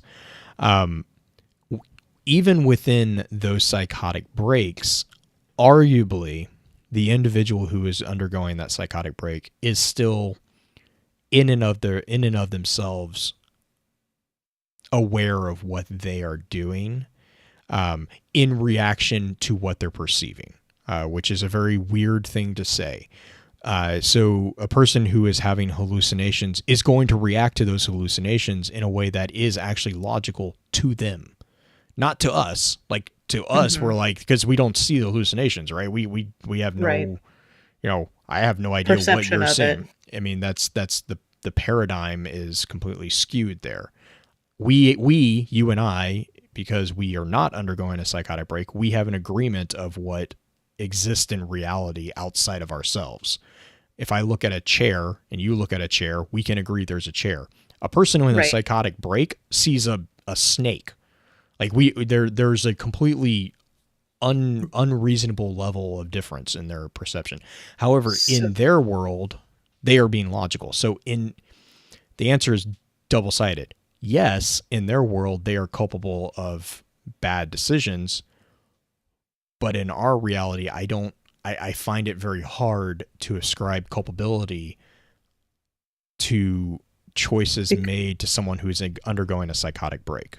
because they're outside of this social structure as far as their perception of the social structure. Yeah, they're not on the radar as far as that Right. social. I mean, I Right. mean, yeah, it's the social construct of what is good / bad in a particular social. I mean, it's a tough thing to say, Mhm. but that is why in modern society we have the tendency to want to shutter people who are having issues away, is because that's quote unquote the easy thing. And that is where, and there is some cases in which I think that is applicable. Like, you don't want someone who's undergoing a break, or someone who's, you know, not perceiving things as the rest of society, to harm themselves, right? Definitely don't want to harm themselves or harm others. That's definitely a big thing. But I think to ascribe culpability on a person who is undergoing a psychotic break is doing a disservice to that person, because they are ultimately, and again, this is my personal belief, I think that they are doing the best they can in the circumstances that they're in. Mhm. Um, I know So that's a here's long answer to the devil's yeah, advocate question, but that's okay. Can I relate it back to where we were yes, with yeah, with the Toland, bad with Toland or Rezel even? Would either of those characters in your unprofessional or professional opinion be able to be categorized as having a psychotic break or having the break from reality to where they in some ways would not be culpable to their own in relation to the rest of us? I guess is no, kind of the yeah, yeah, way no, I'm that makes sense. phrasing. I Yeah. think Toland probably would be more likely of the two. Uh, Okay. just my from the little that we've seen of Toland, I think I mean, it considering he wanted to do the death song. well, I mean, there's that. I mean, to be fair, Dredgen wanted to kill everything and thought of himself as a hurricane. So, you know, I mean, Right. the bar is kind of low there on which one is more sane. But I think, you know, that gets into the idea of like, does the I mean, okay, so there's a difference between a psychotic break and sociopaths. Sociopath, yeah. A sociopathic behavior is more aligned with what Dredgen kind of exists in. He sees things as sources of nourishment, really, honestly, for hope and light. That's what he kind of devolves into. Toland, Toland's the quotes that we get from Toland within Destiny 2, especially within the Dreaming City, like, there is a sense in which he is still trying in some weird way to warn us about Mhm. stuff. And so I find it really difficult with Toland to say that he's a sociopath. Does But he does he have make the good? perceptions That's where I keep getting stuck, hung is up on? because the Toland that we see in the Ascendant Realm within Destiny 2, I really have a feeling is, I mean, he doesn't have a body anymore, so his reality is kind of not at all normal. So I can justify in my head that he's at a psychotic break. But the Toland that we read about in the grimoire from D1 is much more sociopathic, right? Like he's much more, he's going to sacrifice his fire team to go get this stupid song. He drags Ariana pretty much to the altar to sacrifice her to get the death song. I mean, he invites her there. He Yeah, I encourages guess, her yeah, to he go encourages there. her to go there. Dragging her's a little strong. I just keep getting the sense of like he calls her a tin can, basically. Right. I mean, and that shows the complexity of his character, right? It definitely. I mean, but then again, he was also known as Toland the Shattered. Right. So, So I was he mean, actually was sane at he? that point? Yeah, was he all there to begin with? I don't know. And the same thing with Rezel. It's like, and the other thing that you have to take into consideration for these two is that you have an external source that is known to cause madness, right? You have the worms and the whispering hive and all this stuff. Even the shadows mention this, and we'll get into this in the next week. But like when they find Rezel's ship, it is made of the bones, and they are assaulted by the whispers that start driving them mad, even just stepping foot on his ship. So there's a question there of, are they actually sociopaths, or, are they just victims? Are they literally victims of their own, search for truth or search for whatever it is? Rezel was very proud. Rezel was very, very aware of how powerful he was as a Titan. He was very aware of the powers that he had both politically and physically. And so because of that pride, he went searching for, challenges on the moon. That led to Sorrow's Road. Like, I'm not saying that he is not culpable for making the bad decision that led to the consequence, but once that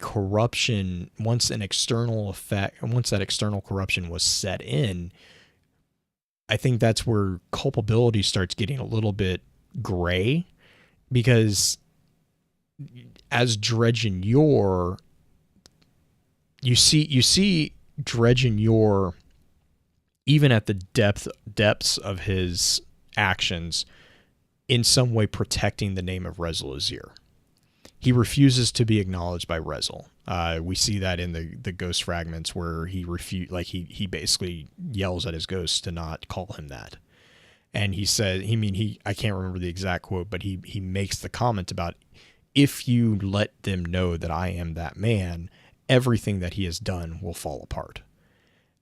He takes on a different name. So in this weird way, Yor is protecting Rezel. And so because of that, I find it really difficult to say Yor was completely aware of what he was doing. Yes, but Yor was also still trying to protect this beacon of hope that he had been. And because of that choice, that's also why I kind of go back and forth on whether or not he really was willing to do a fight with Shin, or if he let Shin kill him. I believe when I mentioned that to John, he kind of was like, no, Shin's just really fast. Like, it's like, I mean, like there was kind of I don't think that was the intent, but I definitely read a part of that story as Dredge and Yor kind of letting Shin walk away because he knew what was going on. And that flavors that story, that flavors that character's morality and their choices within that story, because if that was the case, then Dredge and Yor is actually a victim. He's not the perpetrator of all. I mean, he is a perpetrator of all this terrible deeds, but it's because the cause of those terrible deeds is not 100% on his shoulders. Toland I don't know. Like without knowing the story of Toland, when did he actually get when did he get obsessed with the hive? But way before. Right. And we knew that he was in exile even before the fire team. So, but why? What was going on with him? Was he already involved with, the whispers of the corruption? Like there's so many questions that are not answered for Toland that would also flavor the answer of, is Toland a bad person, or is he just a victim, and he's a vessel of a darkness that is not of his own. Should we go to, Tolan and just the morality of those two in general? Tolan and Yor can go for an entire episode easily. Yeah. Sunbreakers. Oh man, Sunbreakers are like deontology. Like, oh my gosh, they're mercenaries. Like they are 100% focused on them, on their. A Sunbreaker protects the Sunbreakers. They are loyal to the Sunbreakers. Like that's their orchestrating mentality. Interestingly enough, I kind of get the feeling that entire loyalty to themselves was kind of actually forced upon them when they weren't allowed in the city. These are the Titans who roam the wilds before the city, and who have never, allegedly never stepped foot into the city until our guardians, brokered a tenuous peace between them. But Sunbreakers are very much focused on the obligations of a contract. Every single interaction with the Sunbreakers, whether it be with Osiris, whether it be with the Vanguard, was always around a contract. There was always an agreement of what was being done by who and who was responsible for it, and they always upheld their end of the bargain. They were very mercenary-like. Right. That being said, again, we know that they have a very powerful sense of honor. I don't know their honor code. Like I don't know the code that they are adhered to. Right. They didn't so write I couldn't tell you my thoughts on the morality of that code. If it's anything like, the code of chivalry, then obviously that seems like a pretty good code. There's a few things that are kind of odd in it, but it's for the most part pretty good. As far as the information that we have about the Sunbreakers, they are very loyal to Sunbreakers. They don't, for as far as we know, they have not rescinded on any contracts dishonorably. To be honest, I firmly put them in a neutral position because I said, I don't have enough information to say, oh, these are good guys. Right. Because they are mercenaries. Even with Saint 14, and like you listed the Iron Lords and ladies. Yeah. There's not enough information that we have on really either of those two to definitively say that they were good. Yeah, I'll go for it. Sort of. Like Saint 14, we have a lot of stories that are from other people that Saint was good. Saint was held up, well, so was Rezel Azir before he fell. Mm-hmm. So it's hard to be able to say that they were good people or they were morally right or morally good. Right. And the reason I kind of lump the Lords of Iron into the air quote good camp was because of the context in which they were rising against. Right. Even Drifter think about that one. So even Drifters, like they were always goody two shoes type. Like there's a idle dialogue voice line where he talks about that. And I mean that's mostly around like Radagast, right? Right. Saladin. Not Felwinter. What?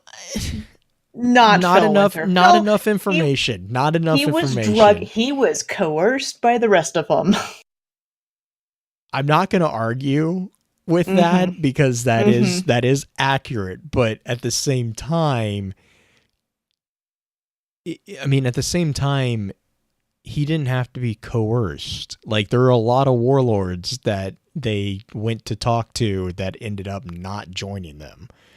you know, and it's like, I don't know. Fellwinter, I think I don't feel comfortable really ascribing Fellwinter to anything other than undecided in my book right now, because we don't have, I mean, we have that really weird entry from Winter's Guile that I still don't really understand what's going on in it. Because he doesn't trust his ghost, and there's a huge, like, Fellwinter's a very interesting character. I'm going to say that. I'm very interested to see where his story goes. We know the Right. end. We know the ending of it, but we don't really understand anything about the beginning, or even have really any information about the middle. I'm actually kind of excited to see what happens with Fellwinter, because there's a lot of potential with Fellwinter to be used to clarify a lot of things. I see Fellwinter as a really big potential from the storytelling perspective, mostly because of what we saw within Winter's Guile, and then also with his interactions with is it Satan or Kaiten? I can't remember how you pronounce his name. The warlord Satan. Satan or whatever. Right. The warlord that he guns down. There's a lot of comments on both sides that hint at a deeper story there. So it's definitely a thread that I'm really interested in seeing where they take that particular one, if they take it anywhere. I think there's a lot of potential there. Can we dive into our own Guardian? We've talked about NPCs quite a bit, but what about our Guardian? And granted, we like personally, headcanon, I would like to make my own decisions. Mm-hmm. And that's something I mentioned in the summary at the beginning of the episode, is just like, we don't have actual control over our own moral obligations at this point. So you don't have that real freedom with that. But where do we lie on the morality at this point? Oh. Yeah. I mean, so this is the problem with an MMO, right? I know Destiny's not really an MMO, but it kind of is. And the introduction of things such as titles really highlights, I think, the disparity here. Because, for Mm. example, my Guardian, for reasons both in and out of game, doesn't have the title Dredgen. I just, there's reasons outside of game why it doesn't have it, and also even in game, I don't really want my character to have that title. I don't agree with that title. But in the confines of a video game world, does that matter? It it depends on if we see this coming down the pipe, and down once the next season starts. Does that change anything? Does our characters have the ability to have that affect other characters' reactions to our character? If that's the case, then sure. I mean, I think that would be giving the players a bit of control over their destiny, if you will. But then again, there's events that we've chosen or not chosen to do. The slaying of gods. We didn't really choose to do it as far as like players. We didn't choose to go in there. That was a very linear storytelling. That's the confines of a video game, is that it's ultimately very linear. Even the most open world video game has a linear story. Right. Now, that being said, there are options within certain types of games. Obviously, like Bethesda has a lot of games. Skyrim, Oblivion, the Elder Scrolls does a very good job of portraying like the moral compass, the karma system. A lot of games are starting to incorporate that. So it depends. I mean, I think right now our character is in a gray area. That's the way that in lore we have been described, especially by Shen, with Letters of the Renegade, or Letters from a Mm-hmm. Renegade. He describes us as characters who've actually helped break his view of the world, as a black and white thing, and that we are heroes with a shade of villain in us. And so I think if you're talking about in game lore, I believe that our character is fulfilling the role of a third path that is neither light nor darkness, good nor evil. Ironically, it's something that Shin talks about in Letters of a Renegade, of having somebody who can walk that fine line between the two. And Right. Drifter also talks about it a little bit.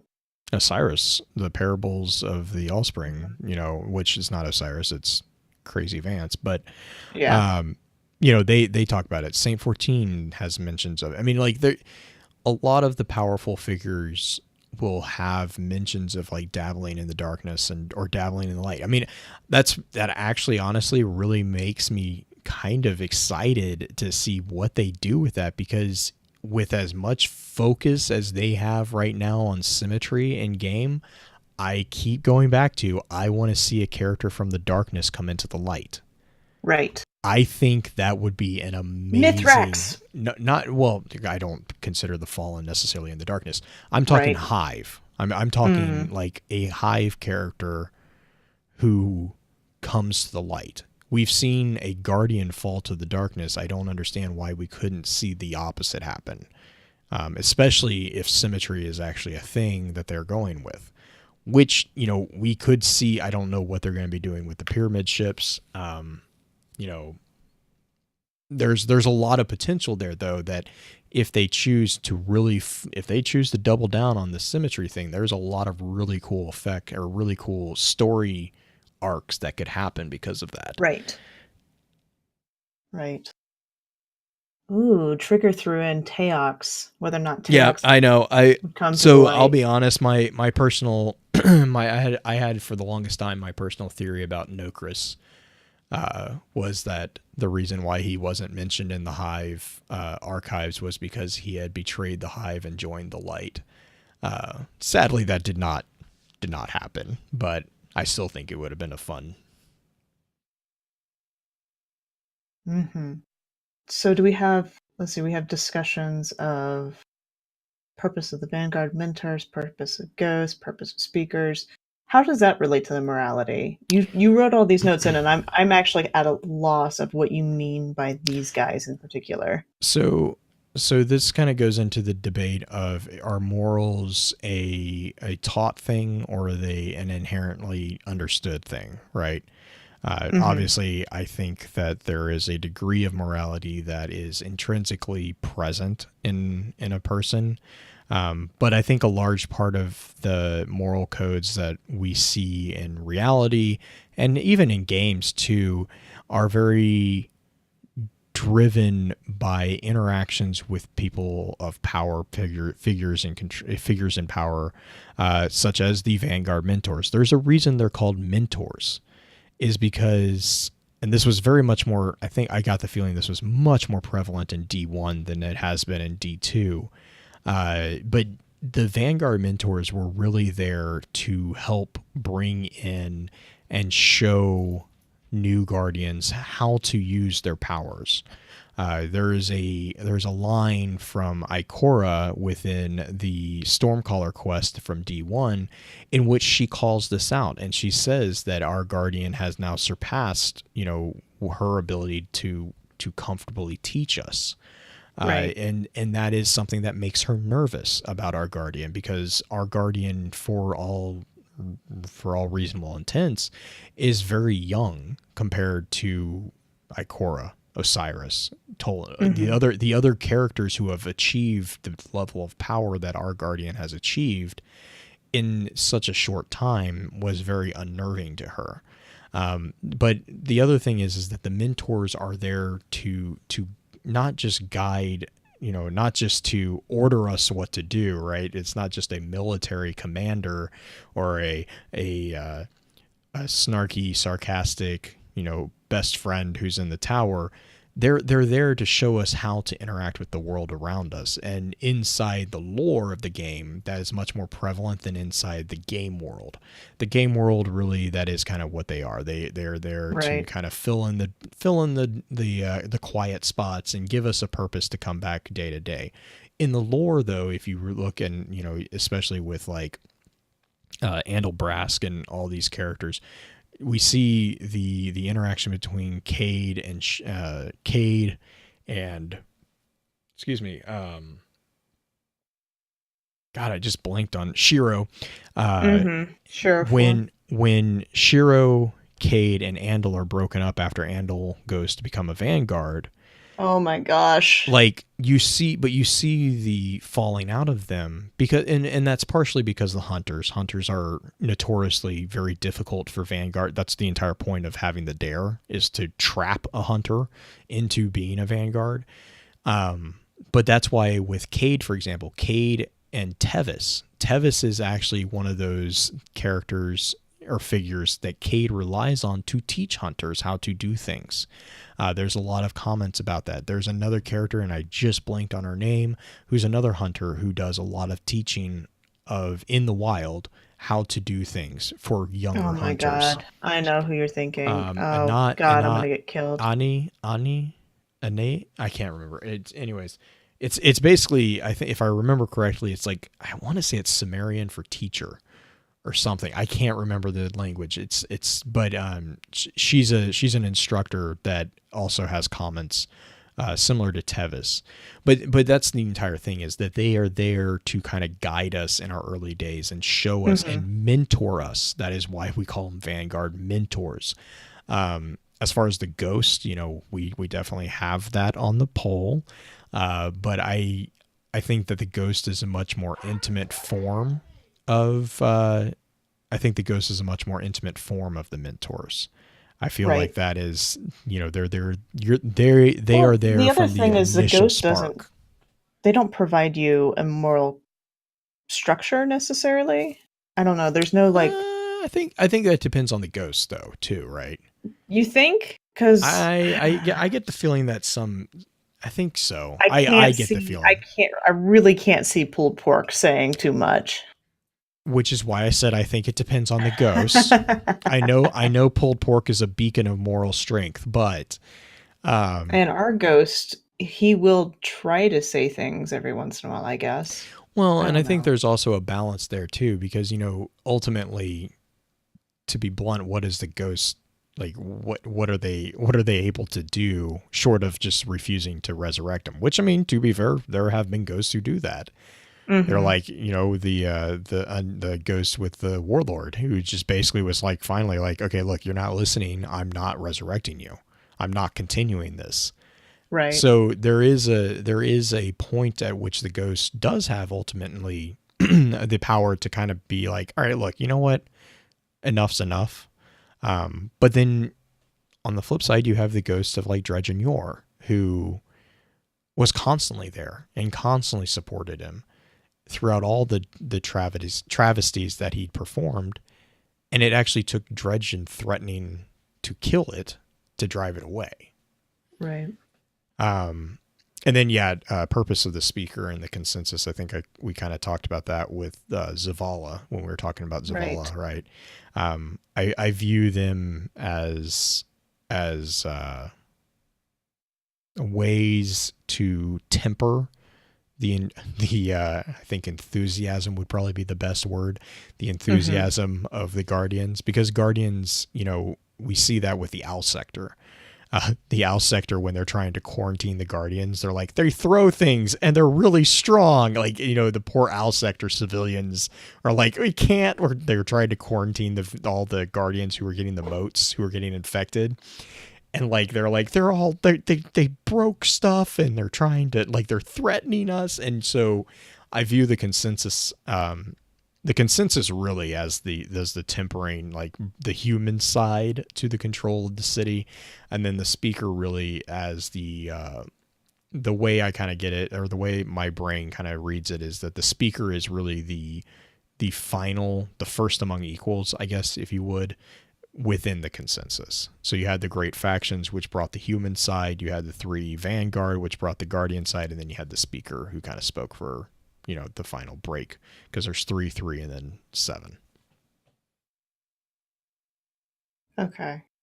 I really want to do a um not necessarily a morality, but kind of a continuation of this episode from a different perspective, from the Hive and the Fallen, and obviously not the Vex, because the Vex are kind of their own. Yeah, I I mean, mean, we could. there's a logic there. The Vex are much more, as far as we know with the Vex right now, right? That's the thing with the Vex, is like there's the base program is not really familiar. We're not familiar with their base program. Right. There's too much unknown about their origins that could really flavor a conversation about their morality. Mm-hmm. But an episode or some, at least maybe a let's chat on the I think that's fair. enemies, Yeah. enemy races, and kind of talk about I the mean, morality and the hive alone would would be be fascinating. fascinating. Yeah. I'd love to go into that one. Because I I mean, would. in the same way that, I mean, to be fair, the hive in their own way, it's a broken system as far as morality goes, but there is a logic to it.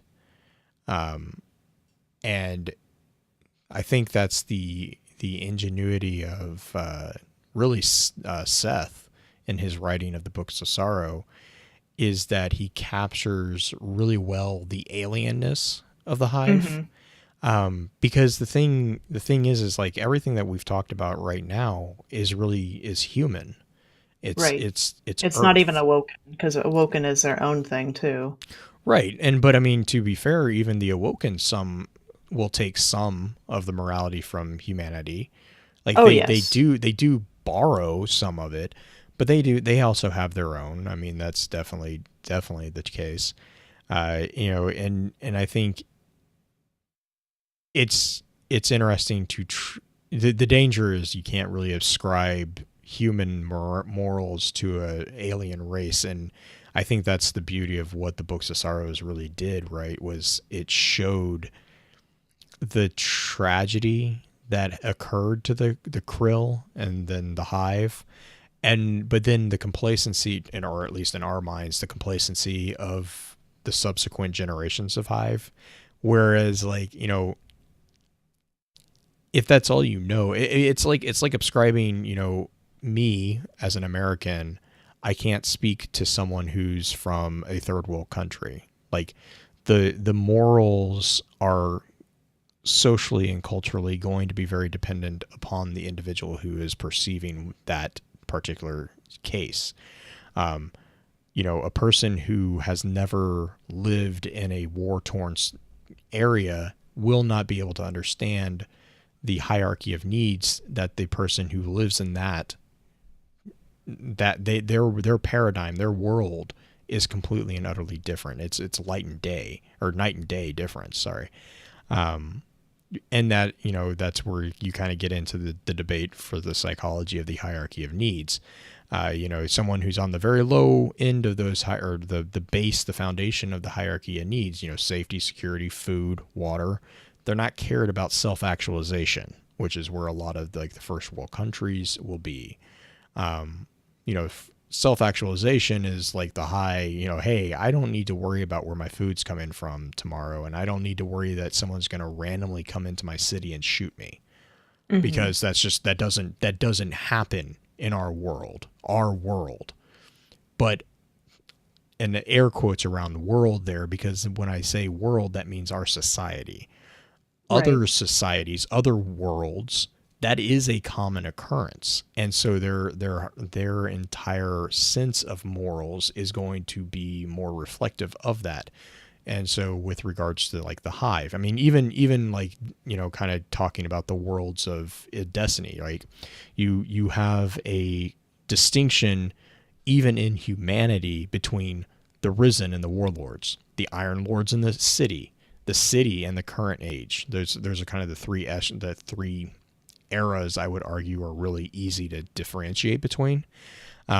Because with the Risen and the Warlords, you have a morality based around a very, very primal, very, very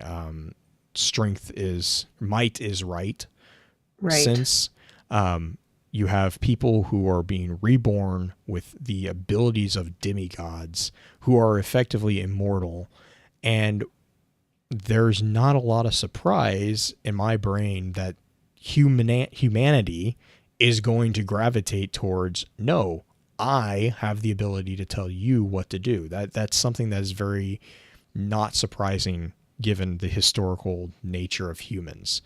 But then in that sense, you also then get, so there's a egocentrical, individualistic world of the Risen and the Warlords, but then all of a sudden you see the branching into the Iron Lords and the early city, and this idea of community and the strength in numbers, the pack mentality.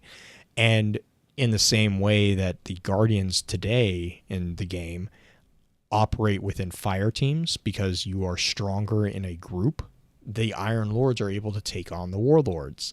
And that's, you see that happen. The best example is the face-off between Sagoth and Saladin, Perun, and I believe it was Radagast. The three of them were able to hold him down because they were able to resurrect each other behind their shields, whereas he only had himself. Or I think he might have had some other Guardian or some other Risen with him. But like, they were not working in tandem like the Iron Lords were. And so because they cooperated, because they worked in tandem, because they worked, together, they were able to overthrow those who ruled through fear because they ruled in cooperation. And that kind of blossomed into the city age, which is, the building of the city, all this other stuff. And then that city age eventually led to what was called the Age of Triumph. And then the Age of Triumph, we had the entire incident at the beginning of Destiny 2, and that's where we kind of are now. So, the transformation of moral codes, though, can be also very easily seen there. You have a metamorphosis of a society that believes that the warlords are, they're obviously the kings. Like that's just divine command theory. Mm-hmm. If you really want to go there. And I mean, I could totally see some of those warlords being that, like, doing that. That's fine. That gives them power. But then you have the Iron Lords who then come in and are like, we are the same, but we are not going to lord it over you. We are going to guard them. Our duty is to protect these people, not subject these people.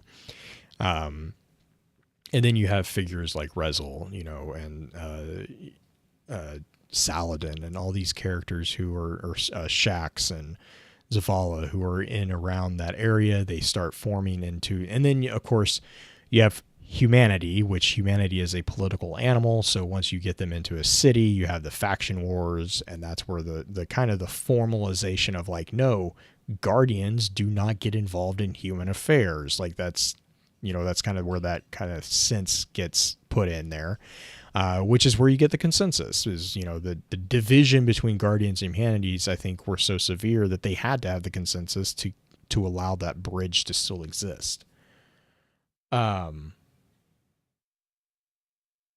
But yes, I don't know if that answers the question. It definitely, I think it definitely gives us food for thought. I don't know. It's hard to answer these kind of questions, I think. Well, I think these are understandably ongoing debates that should be ongoing debates, right? Right. I don't think there is an answer to the question, but the answer does not end. The answer is just another question, which is that going back to, that's the whole point of ethics, is it's a school of philosophy. Like, right. If you don't know that by now, philosophy is all about answering a question with a question. And it's not like to drive it in a circle. It's hopefully to whittle it down and kind of get a clearer picture of stuff. But I mean, morality morality is a tough thing to define because it's there's so many nuanced like I mean, so going back to like the Toland and Rezel conversation, right? Mm-hmm. A new piece of information can be given to us as archivists, if you want to say, if you want to call us that, that completely changes the tone of those characters. Like you could be if they come out tomorrow and they say no, Dredgen Yor in the showdown on Dwindler's Ridge actively chose to let Shin shoot him. That changes the entire A story of lot. Dredgen. That completely turns a lot of things on its head. Because that indicates that he was full of sorrow himself. He was a victim. Or they could come out and say, Toland knows exactly what he's doing. They're not going to, but they could come out and they could say something that simple, and it changes everything. Toland is Mm-hmm. 100% aware of what's going on. Well, now he's just a sociopathic a-hole. Which again changes our interpretation. The Sunbreakers could be all of a sudden, I don't know, like in allegiance with the Cabal, or there's some crazy stuff that they could be doing that completely changes our perception of them. And that's both the fun and the infuriating thing of morality, is that it's not a black and white thing. It completely depends on the situation, I think. Right. And I think that's the whole point of the way they write these stories, though, to kind of showcase that, it is not always going to be black and white. Right. And I think that's to kind of break the fourth wall, even more so. I think that's where a lot of frustration comes from, Mm-hmm. is because if you aren't poring over every single word very carefully, which I mean, even I get surprised sometimes because I'll miss something. But like, if you don't approach it with that adaptable sense of this is an evolving story that is not static, Mm-hmm. then any surprise is naturally gonna be very shocking. Um, and a natural development of a character might seem as a retcon when really it's nothing more than a clarification that is in line with their entire personality. To be fair, there are things that go on in reality with people who we think we know very well that you have no idea. Right. No one knows what's going on in another person's head. And so if you approach a fictional world in the same sense that you approach, to a degree, a real world individual, I think that you're going to have a lot more patience, maybe, Mm-hmm. for the sudden changes that sometimes we see, like the whole Rezel Azir thing. That Right. still cracks me up, but like that whole thing. I think that surprise was definitely there, but people's reaction to the surprise, I think, was where that adaptability really shone through. Definitely. Do we have any dispatches for this week? I do not have any dispatches for this week. I was afraid that I would not be able to stop talking about the branches of It's ethics. okay. It's okay. It is a nice introduction for anybody who has never taken philosophy or ethics, because these both kind of tie into each other a little bit. Yeah, and I mean, like I said at the beginning, like the difficult thing the difficult thing with morality and ethics is that they're so tightly intertwined. Um, I guess the easy, like kind of like we said up at the top of the show, the easiest way to look at it is morality is the thing and ethics is the attempt to explain the thing. Um, which probably is about as clear as mud to anybody who is not used to that type of statement. Okay. I apologize. I was trying to think of an easy way of saying it, but it's like, I mean, so ethics is trying to explain morality, right? But morality is like, is an action right or wrong? Ethics is trying to understand those questions that lead us to understanding if something's right or wrong.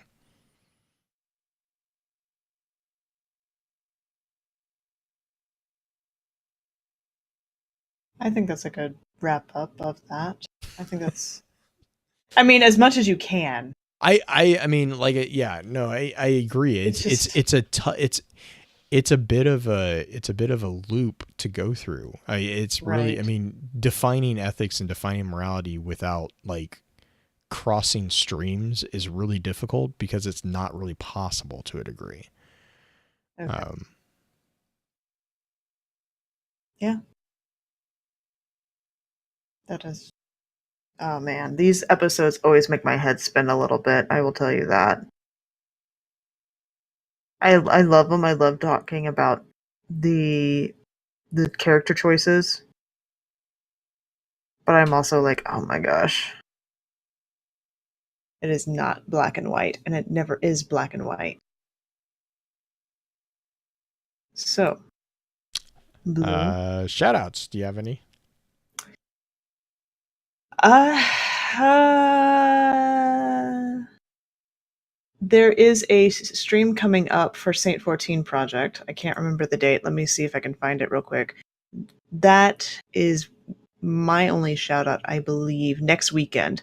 So the weekend of the 23rd, they are going to be doing a charity stream.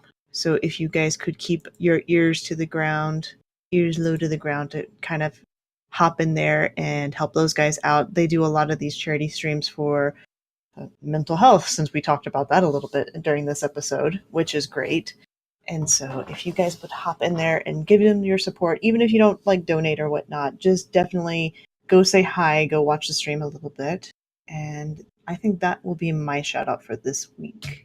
Awesome. And really just a big shout out to the live chat again. We really appreciate you guys.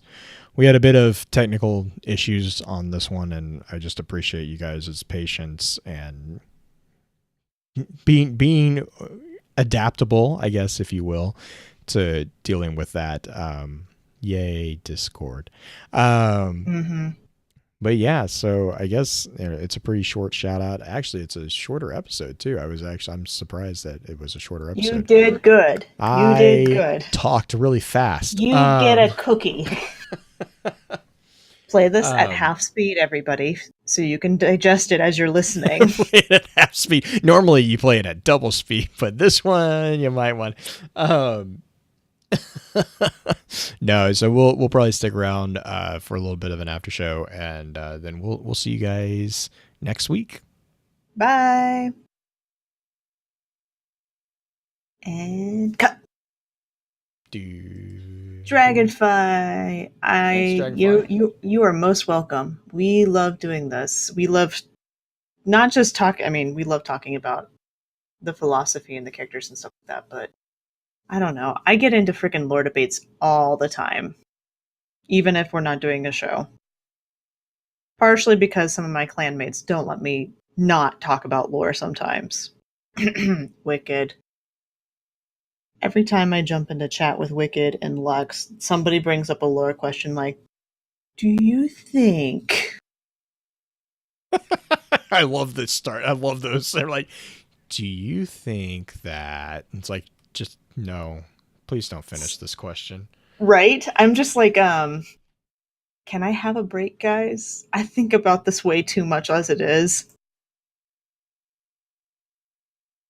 Oh my goodness.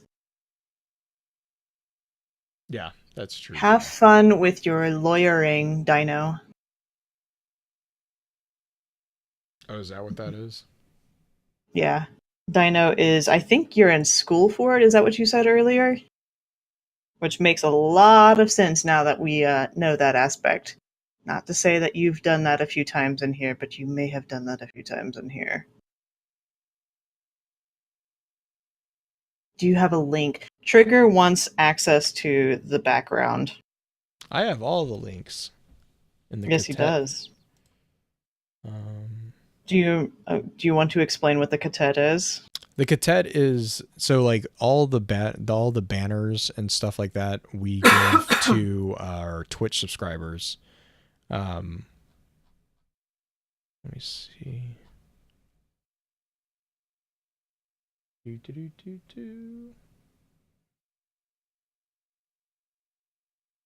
Please stop, you're hurting my head.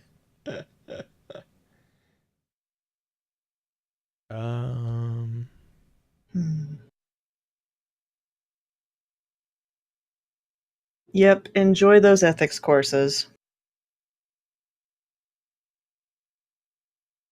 Glad it's you and not me. Just saying that.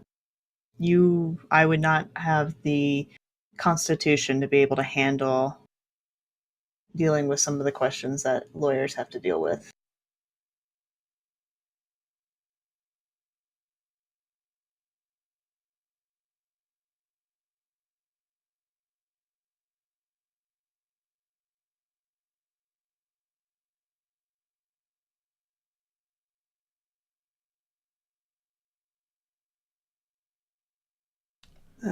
Goodness. Night, Rexy.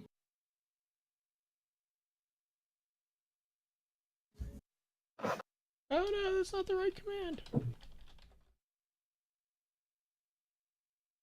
Our initial individual profiles on Twitter. Oh, I didn't know you had that. What? Oh shit! Mine's broken. I forgot I need to fix it. Yeah, because I finally got my underscore taken care of. Nice. Because Numbnuts, who got 3 followers for the last 7 years and tweeted once, finally got kicked off the Twitter. This is why I really like my gamertag. Your my monstrosity. Gurney Music. Yeah. whatever. My monstrosity. I created that in college. Justin thought about it. Oh my god. I don't even remember. I was in chat, like how Dino and them are in chat. And he would, yeah. I've been called grenade musket lover. I mean, it's just like, guys, I get it. It's not an easy one to pronounce. But whatever. But oh wow! Anyway, Jesus, they've changed Moobot. Did they? Yeah, this is like a complete dashboard. Wow. I might need some help from you when it comes to setting up the affiliate. Yeah, definitely. Because I am putting it off because I want to make sure we move into the new place, so the address is correct. And also just don't know what else I'm looking at with it. Green Yed Musi Cleaver. Wicked. I'm gonna cleaver something on you, so you better freaking stop that. I know where you play. I know where you game. Oh, goodness. Yikes. Oh, I could say that to Wicked. He's in my clan. Oh, nice, Rexy. What's Rexy got? Next podcast is going to be about the Bioshock series. Get ready for a head trip. Oh, yeah. Speaking of head trip, Julie and I went and got new phones. Yeah, I know. I stole all the numbers. And I broke your group chat because of it. Oh my god. Everyone's like, wait, what? Who? I'm like, ha ha ha ha ha. Yeah, my bad for not actually putting it to like individual messages that go out, but whatever. Well, the funny thing is like, I thought I sent it back to just you, but apparently I didn't. So I'm like, oh, okay, well, enjoy that confusion. Yeah, like it was my sister and like family members and friends and stuff like that. And everybody's from like different area codes, so it all looks weird, but whatever. It was just like they're like, wait, Whatever. which number's the new number? The one that's threatening to steal So everything, or the first that's one? oh my god, that's my freaking. So that was my brother who was like trying to tell my step grandmother, who was the one who was very confused on which number was mine. And I'm like, if you logically think about this, the first fucking number on the goddamn thread would be the number that was changed that says, "Hey guys, this is Marley. This is my new number." I'm sorry. I was I'm dying. sorry, Debbie. I Oh my was god. dying at And my work. brother's like, oh god. My brother was correcting her. My sister was correcting her. It's just like, you were so special. Oklahoma has dropped your IQ, and I'm sorry. Oh man, it was bad. It was bad, but yeah, the guy who was in there was actually a huge video gamer. We talked for basically the 2 hours that it took to actually get my phone set up and Julie's phone set up about gaming and Destiny, and he's real salty about Destiny. Like, dude, he never got into the story, so it's like, I'm sorry, whatever, your opinion. Your Oh, opinion.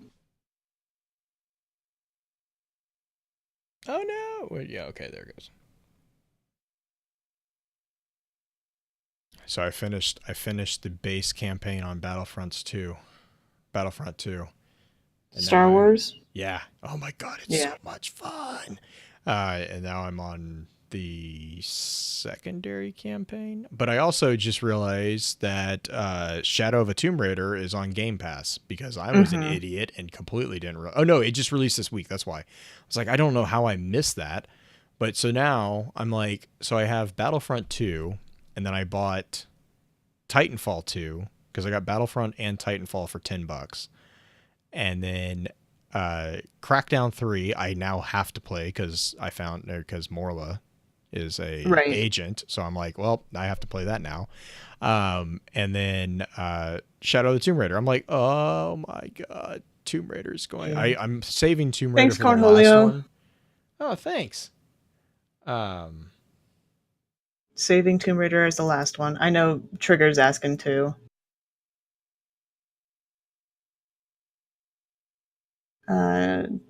Imagine Oryx's family as a sitcom. I mean, that's kind of what the hey, come in, take a load off your feet.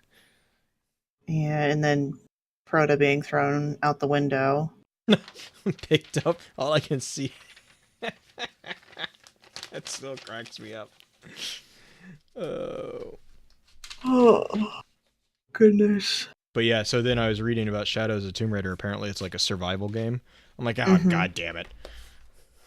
Like, it's not as bad as like Dark Souls, but it's still a bit rough. No. It's just time consuming.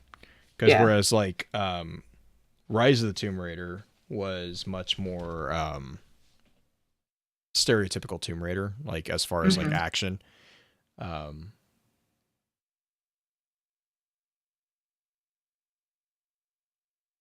love that series, by the way. The remakes that they've done with that series have been very amazing. Yeah, definitely. I picked up Apex. Yeah, how was that? It's going to take some getting used to because I don't play battle royales. So I don't know which weapons are good at the moment. I played 4 or 5 rounds with Lux and Jay, clan members of mine, earlier today, and was pretty lost. Like, I understand the concepts. I know I know about the storm. I know about all that. I know what the goal is. It's just I don't have the strategy and the map knowledge to really understand it. Mm-hmm. Oh, Tetris 99 can go. I mean, yes, I'm excited for it, but I'm also really terrified of that one. Because fuck that. I've seen people play Tetris way too fucking long. And I was one of those people, like, what was those freaking, like, bricks of a phone that you could play Tetris and Snake on? Nokia? Smartphones. Yes, I had one of those. and I would play Tetris. I got pretty damn good at it, but I no, I'm good. I'm good on that one. The yeah, Apex is the one I picked up recently, and I do have Anthem pre-ordered. Oh yeah. Um, yeah, it's really pretty. Like Oh what yeah, I it did is. get to play and the story. Oh yeah, Did you see because the you played it. You played it. yeah? Did you see the trailer that came out? Conviction. Mm-hmm. Mm-hmm. It looks very That's interesting. yeah. It's got very the trailer like design feels like Halo, like the Halo design for the what was the name of that? Fuck, when they did the live action, like the combination between the live action and the CGI For what? for one of the Halo trailers slash I don't Halo remember what 3? it was. I think so. It just it gave me a Halo vibe when I was watching it, Mm-hmm. but the story seemed kind of interesting so far. The story that they Um, gave in the beta was fascinating. nice. I didn't. There's got to be an update to this driver. That's got to be the problem. Digrade. Oh, for you're looking at the audio Yeah, I found thing. this stupid thing. So why is it line VP audio virtual cable driver? I don't think I that's I mean, we have correct. some verticality dino, but the characters aren't built for verticality really at all. Unlike Anthem, where you have a jetpack and can fly places.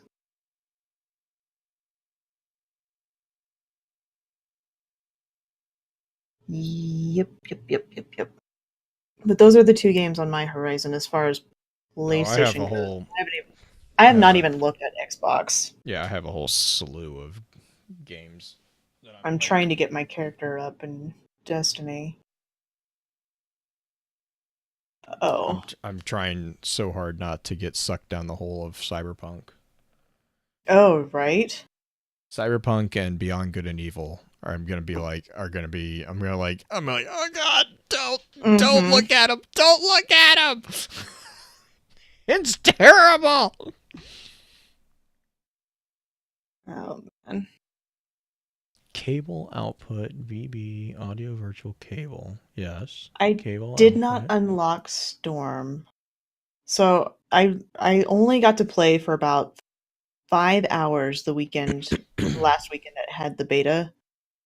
I did not have any ability to log in with friends and play on a team with friends, which pissed me off, which is why I put it down after 5 hours. But I did play as a ranger, I think is what it is, the first class, and then Colossus. And I really fucking hated Colossus. Because for a tank, it really didn't like I wasn't good at using the shield, and I really didn't feel like you were that tanky as a tank. You were just fucking slow.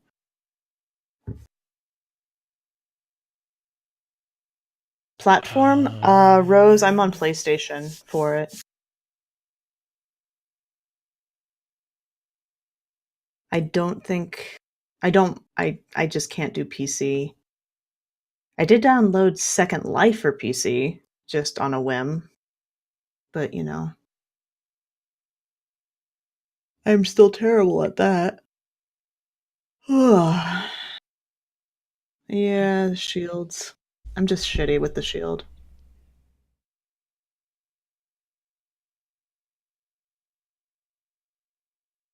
That makes more sense. I've heard quite a few people are getting it on PC, but oh yeah, I'm sure it is Cornholio because you don't have any freaking kick to your weapons. I know that's not exactly true, but it feels like it's true. Oh, the feedback to it. Well, yeah, like the screen doesn't adjust nearly as bad. Like shooting the last word is really smooth on PC. It looks really smooth on PC. Shooting the last word on console, you have to know how to shoot the last word on console to be able to use it. Oh yeah, I have it technically on PC. The I don't think I have Osiris, Curse of Osiris or Warmind or Forsaken, but I do have the base game on PC because I wanted the screenshot capability.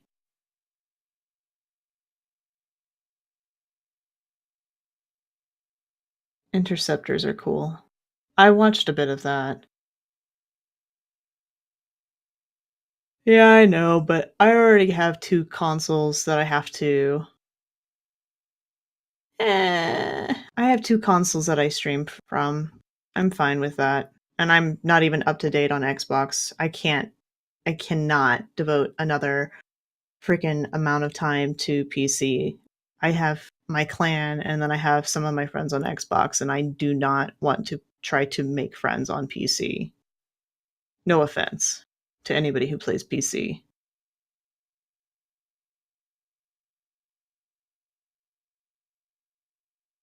I like Ranger because it feels like Pharah from Overwatch, and that's familiar to me because that was one of my main characters.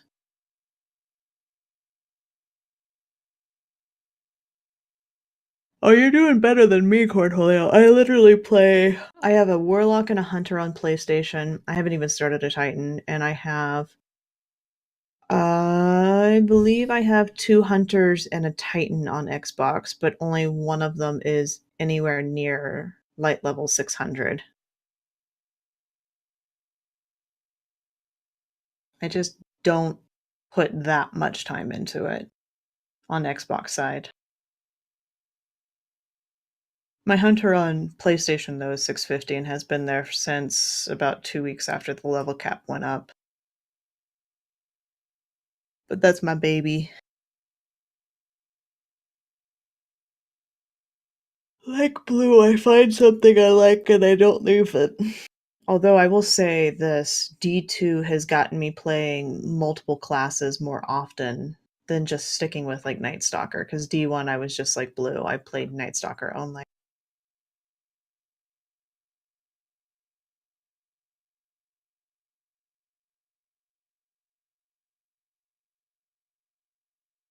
The third person shooting feel for Anthem doesn't feel too bad, Dino, as far as like in comparison to other games.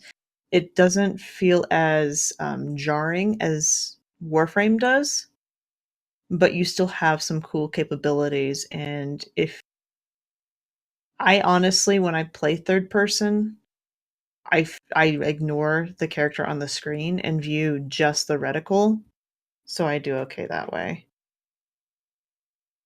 Gunslinger. I picked up Gunslinger again the other day. Been playing a lot of Blade Barrage. For Gambit, I play almost exclusively Arc Strider. And then I will play Heather when I need to now, but I've switched back to solar classes mainly because I'm a dirty, dirty hunter. BioWare introduces Mass Effect Vanguard style. 3 or 650 are close on Xbox. Your Warlock on PC is just a baby 400. Nothing on PS4. Yeah, I hear you, Rose.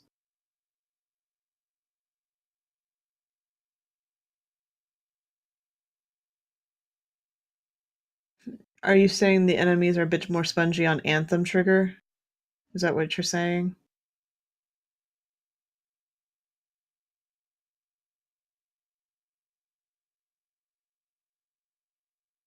Need to see how far it can be pushed. Yeah, I don't know. I'm looking forward to seeing if they're gonna have any more customization besides just the paint job change up that you can do. Obviously, there's gonna be different weapons and whatnot, but I like. I know this is like a unpopular opinion, but I actually like the random rolls in Destiny.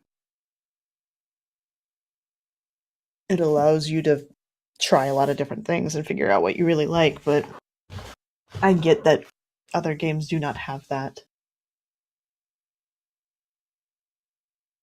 Yeah, um, I'm trying to think, it was like the second or third mission that you got on the beta where you're basically taking out the one tanky tank guy. He was definitely a sponge.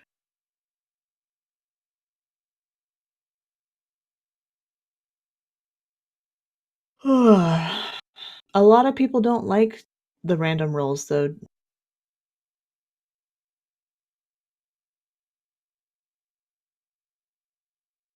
General Tarsus.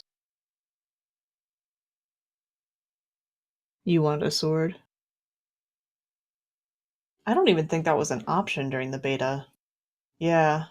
I don't remember seeing one. It was just firearms. We'll see though. I do like the stories. I do like the cutscenes. I think the game is pretty. I like the flying. I think the controls feel really good. As far as the flying controls and the combat controls, they feel very natural. They're not too terribly difficult.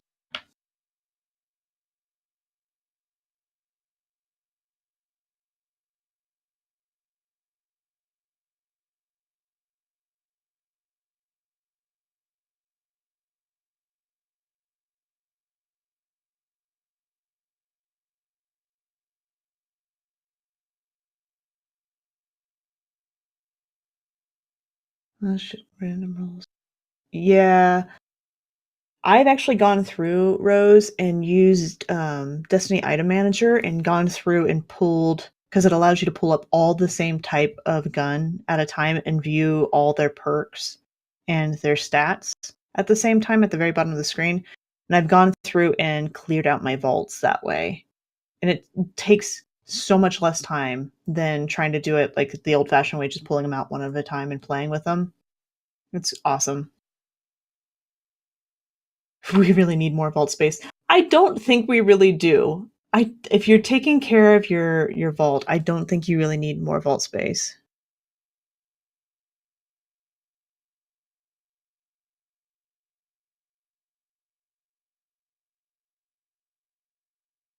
Oh my god, Blue. Why? Why are you doing this to yourself? It's voice meter potato. It's called Potato? It is totally called potato. Oh my god. It It's just has what? It's the one. Three it's more? No. Oh God, no. It's so they added you have to pay for this one. Like you have to do Okay. a donation. I'm about to send a message to my wife because I'm probably gonna do it. Mm-hmm. It's for expert users. So it does internal FX, so you can control reverb and multi-tap delay. External auxiliary through send and return workflows. You have the virtual audio device. And also it looks like, so that control has, hang on, I'll send you a comparison. What did he do? Oh, Blue. Blue sent me a picture of a voice meter, the voice meter banana, well, voice meter potato, which is their newest one. Yeah, I remember banana. So you had three Yeah, but if main you sliders. look at the main display, 3, 4, 5. So you there's have 5 sliders. you have 5 sliders plus you have 3 or you have 2 additional default inputs. So Yeah. your VIO and your auxiliary. And then on top of that, in your hardware inputs, you have audibility, which is the normal like gate and composite. But then you also have the special sound and the external sound. So you can control that component as well. Plus you have a differentiation on your Night Rose. Night Rose. You have an equalizer over on the very far side, so you have a third VIO input, and then you have reverb. You can like cancel out reverb. It's just, oh my god, it's so much more, right? So it's just so much, and you have like a better control schematic. If you look at what is on the VIO there, it'll actually show you what's playing. Oh, that's nice. So it's like it's oh my god, it's so pretty. I think Black Flag, it's a shtick as far as the naming conventions go. Yeah, There's like, no, this is like the ultimate. it's just a shtick. It's like Yeah. they I think I get the feel. So like they have like the virtual audio cable, which is just like the audio cable, voice meter, which is their base. I mean, it's like I feel terrible even looking at this thing because I don't even. It's got 2 hardware, it has nothing. Let's just go with that. It has nothing. Banana, which is their medium esque. It's technically an advanced, but that's the one that I have. It's got like the IntelliPan and controls and all that, the equalizers, and then potato. Potato is the one that they just came out with. I think it was like a couple months ago. I wonder how the Oh no, shit. functionality, No, like it the is. They programming. just came out. They came out January 2019. Dang. I wonder how they built the programming for the functionality of that. Like how they would get all the programs to talk nice to each other. You know Uh, what I um, mean? yeah, it's so it's basically tapping into the operating system. You have to grant it permission to control, and so when you set up, that's why you have to set it up as your default. So everything flows in, and then Voicemeeter digitally will splice it out once it flows in to appropriate channels that you've designated, which is why I have to use Shea Volume as well, because Windows 10 doesn't let you splice it like it does Mhm. with Windows XP or any of the other Windows. Mm. Windows 10, they quote helped their end users by making it simpler, which is the most annoying shit that they've ever done. Um, Right. but yeah, it's basically splicing into your default control schematic of your operating system. Um, so I think it's only on Windows though. It looks like. Interesting.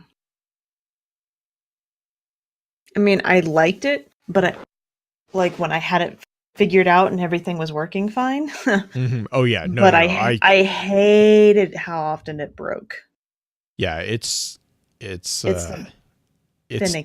it's finicky, and the thing is like having used it, I think it's just having used it for so long, I've kind of gotten used to like knowing where to kick it to get it to work Right. again. Um, but yeah, no, I Oh, totally know what you mean. Trying to explain right. it to people who aren't used to looking at it, or they're like, "What?" It's a soundboard. I'm It's like, all I I'm mean, like, that's the I'm easiest way to like, describe. it's not as I mean, it is complicated, but it's not as complicated as it first looks. Like you just have to you just gotta get used. Yeah, it's just it's a soundboard. It's just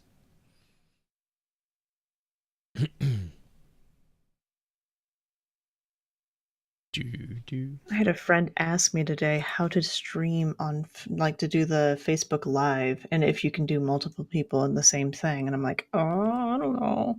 I don't know anything about Facebook Live. Does anybody in chat know? She wants to basically create a stream for yoga teachers where she's the one talking to yoga teachers about different things and she wants to interview other people. I think she's going to use Zoom as her platform for the call, which is basically like Oh, Skype Zoom? or Yeah, yeah, Discord. yeah. Yeah. Zoom, yeah.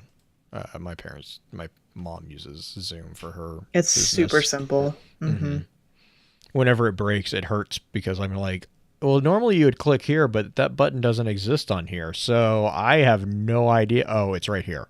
Like, Right. I have to like turn off my, because I'm so used to Skype and Discord where you have to like go to 3 different screens to get it to work. I don't understand why this. Maybe if I reinstalled this cable. Use Zoom before but not for podcasting. Use Skype. I have a hate relationship with Skype. I know a lot of people really love it. I just can't do it. Okay, trigger. I might as well have deleted my Facebook. I have an account, but I have not posted anything in 2 years because I gave up looking at that website for my sanity's What? sake. No. Mm. It's Why would just you I do that? That's there's silly. there's something to be said about loving your family unconditionally and loving your family unconditionally enough to be able to say, I don't want to see your shit all the time. Mm-hmm. We all have a hate-hate relationship with Skype. Yeah. Oh yeah, Trigger, I'm with you. I still haven't forgiven some of my family members for some of the things I've seen them post, which is terrible. But it's like people people love the anonymity of the internet, even though we still know who they are. They think that they're not going to have the repercussions of it, of what they say and what they do. Thus, the internet age. Skype was always a little janky. They might have updated it enough to where it doesn't have any problems. But I remember when I first joined the podcast, Blue was on Skype. Shit. My unpopular opinion got liked by a couple of the story team. Oh, really? Which one? that one for me that I said, and for an unsurprisingly unpopular opinion for me, I could care less about Strauss. Yeah.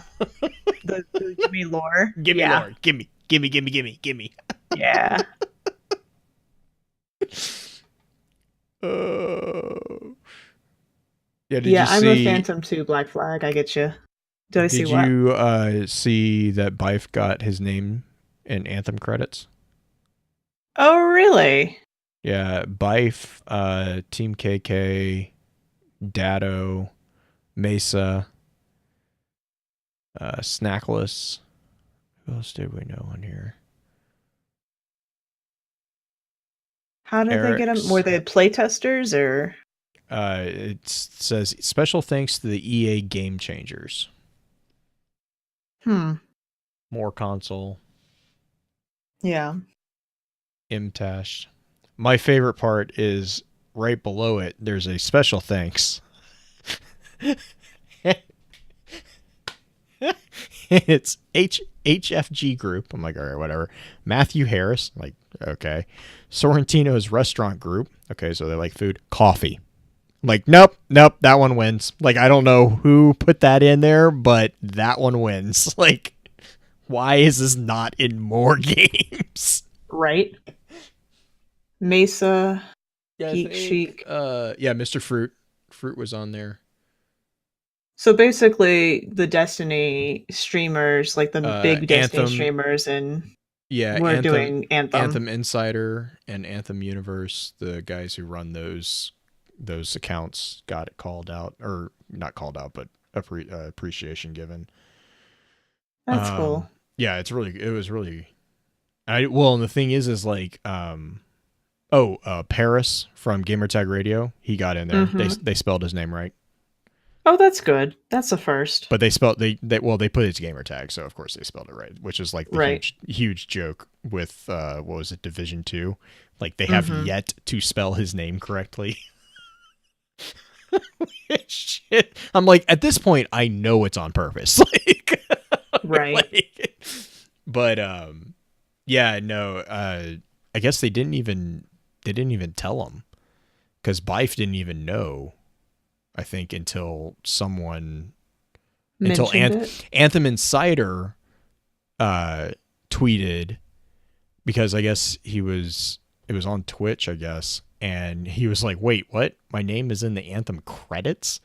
And so he has a clip of his reaction, and then Bife retweeted, and he was like, wait, they gave me a game credit? That's cool. So like I don't think that they even told them. Well, that's nice of EA to do. That's a surprise. Black Flag Anthem's trying to steal our content creators. I mean, yeah. Duh. It's like a smart business move. Right. I mean, Mylan's been playing it. Mylan's already gone to a couple of different like release conventions with like promos and stuff. EA Australia is like pushing hard Yeah. because they did Mylan, Lori, oh fuck, who else is out there? I don't know if Log got involved in it, but like a lot of them, and like a lot of the creators in Australia have been Flown out. flown around because Yeah. EA Australia was the ones who orchestrated the whole thing. I think was it Japan? I want to say it was Yeah, in that's where Japan. Mylan was at when we talked to him last. BioWare does this a lot, though. Yeah, it's probably BioWare. Or yeah, sorry, BioWare. Sorry, EA. I'm thinking Battlefront. Well, BioWare, yeah. EA's Is part of it, isn't is it? it? I Or don't is know. that, or Yeah. am I thinking Apex? I think trying to remember who's in charge of what. Apex is. I think EA is also part of Anthem because EA always has the annoying sign this waiver before you can even enter the game thing. V VO just tweeted out. Fuck it. I'm trying out Apex. It feels pretty good. I will. I've heard that a lot of I like how people said that it's very similar to Halo. it feels better. Like it feels like what Fortnite should have been. Fortnite's real slow. Mm. Apex is faster.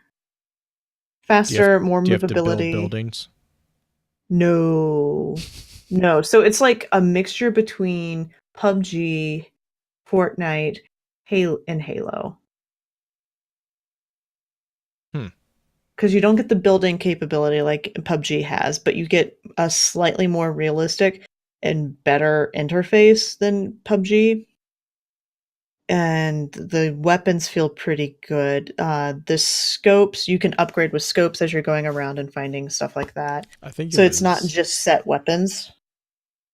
My God, I think it was EA that did this. I'm trying to remember if they did the headline. That was fucking hilarious. Oh god damn it! Do I not? Was it EA? I thought it was EA.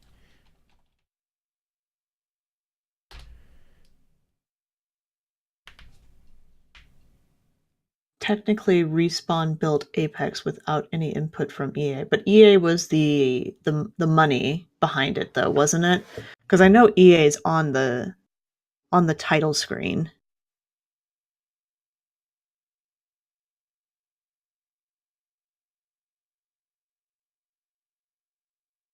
Which is nice because that's what, 2 games within like a month or 2 of each other from EA that has gotten a lot of attention. They're saying that Apex is gonna kill Fortnite, which I doubt. Fortnite's way too big to kill off, at least right away. Yeah, I don't see that happening, but But, I mean, Ninja has moved over Apex. I don't even know if he's still playing Fortnite. And he's the big draw on Fortnite. Or was the big draw. um, You can do it, Doom. I really need to play that tomorrow. Julie's got to work. Yay! I will actually be able to farm.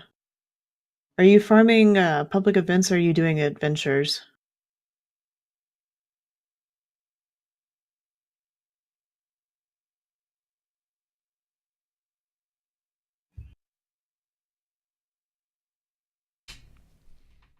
oh, this is gonna drive me up a wall.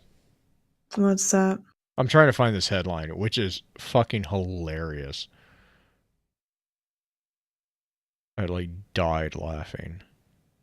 Oh my god. I'm going to send you something that is not appropriate at all, but it's a little funny and it's from Cole just for fair warning. That's all you need to say. She put it in dank memes in our clan Discord and I'm like, "Oh my god, that's fucking hilarious." First of all, I mean, she's not wrong. It's She's not wrong. exactly. It's just like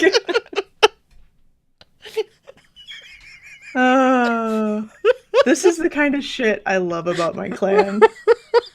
Just and Cole in general. She is not shy. Oh, I love it. So good.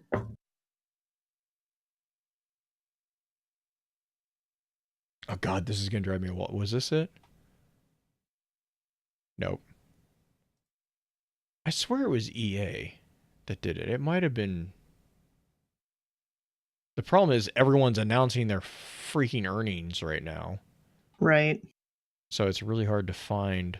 But anyways, I think it was EA, but one of them was like, so the whole thing with Activision happened where they're like, we earned record quarter, blah blah blah, and 8% fired, and Yeah.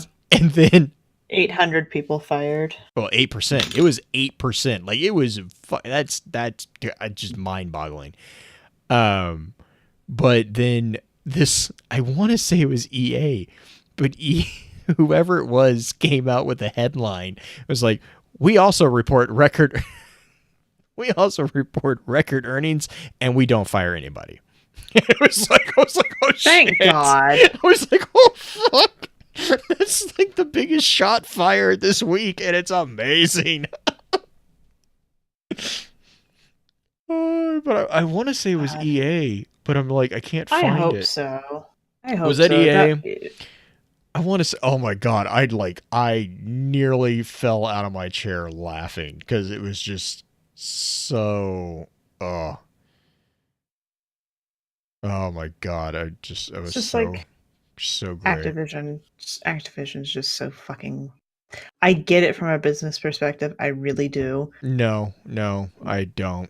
Like I do. 8% is not like, But it's a shit call on their part. It's a shit call as far as publicity, but as far as the finance side of it, it makes sense. And that's something that pisses me off because they're doing it just for the shareholders. Yeah, They're doing it 100% for the shareholders and not for their company and their people. They're not taking care of their employees. And my problem is what they did for their executives on top of that. That was like what that's like what they did with Toys R Us. Toys R Us did the same shit right before they went bankrupt. So did Kmart. And I'm like, and you expect me to have sympathy for your dumbass? I'm like, no. You were bankrupt, and then you further dove your company into bankruptcy to pay yourself. But it's part of a business model. It's how they make their money. It's one of the most infuriatingly fucking stupid things. No, it wasn't just 15 million. It was like 50 or 75. It was like a ridiculous amount. Yeah. It wasn't, I mean, and granted, like I think 15 is the pay, but like with the benefits and everything was what was like, I mean, it was oh my God, it was ridiculous. God damn it, I'm so pissed that I cannot find this.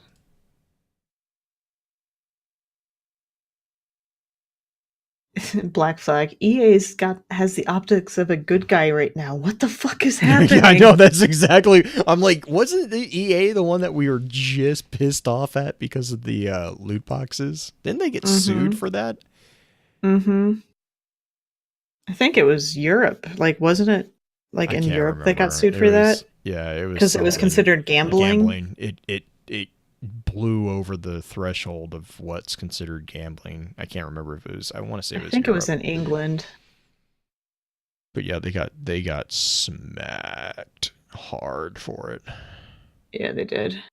Which, I mean, it needs to happen, but yeah. Good Lord.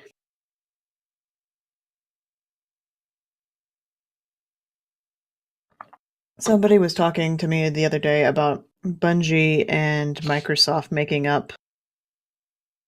Did you hear about that? I'm not going to hold my breath, but that's what I was saying. He's just like, no, they've been in talks type stuff. I'm like, I'll believe that when I see it. I mean, I'm not saying it's not possible. I mean, right.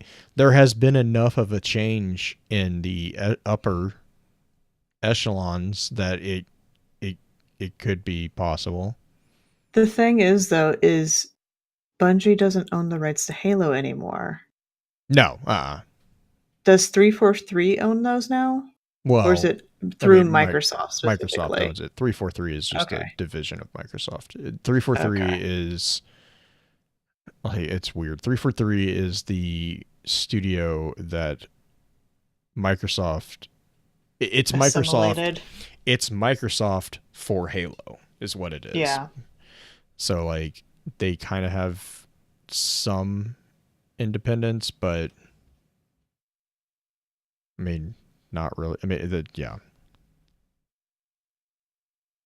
I don't even know like what story Bungie would tell at this point with Halo. No, yeah, no. Cornholio's got it. Like I think they could. I think from a bit. The problem is the history.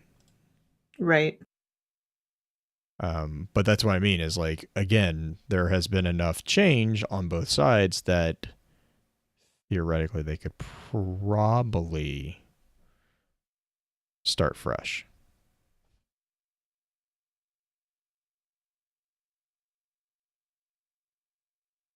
Yeah, the problem there is like Bungie would have to be okay with not being involved with Halo, but still being in the same. But I don't having know. Destiny, I don't think they're a big enough uh developer to be able to do both. Or big No, no, enough no, no. Like I mean, it's like they'd have to going do one or the other. going back to a place you worked at and not having the same position. You can't be involved Right. with. That's all I meant was no. Like yeah, they're not involved at all. So they would just have to be like it's just a weird. Like I can see that being somewhat awkward, possibly. Mhm. Um, Understandably so too. I'm gonna Right. drive myself insane looking for this goddamn headline. Oh my god, Jason Momoa is gonna be in the Dune reboot. I forgot about that. Oh, that's interesting. It's very interesting. Yay, 7 out of 13. You're over halfway there. I still need to get the rest of Black Armory.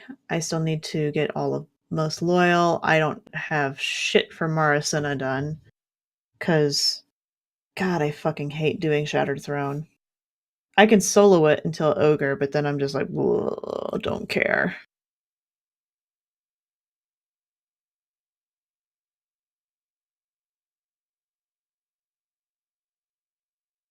Soloing the Ogre as a hunter sucks.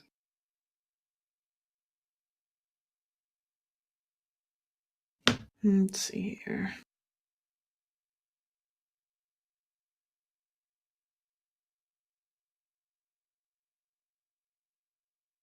You have 5 Black Armory. I think I have 4 left for Black Armory. Do you think any chance at E3 this year Bungie and Microsoft will team up? Maybe. I don't It would be a really, really big move for Bungie to do that right after splitting with Activision. Now, granted, they've been on the outs with them for a little while, as far as like everything being planned out, but I don't know. Yeah, like Black Flag says, it depends on what the plan is.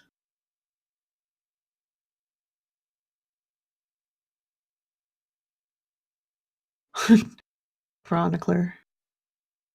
I'm going to be surprised on how many people actually try to get Chronicler at this point because of how it's so spread out.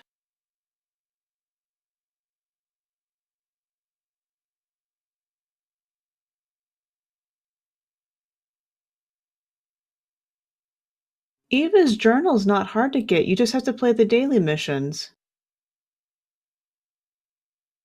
Ghost Story's not hard to get either. Ghost Stories I got in a few hours.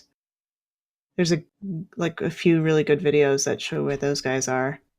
Eva's journal is just play daily heroic missions and those will drop.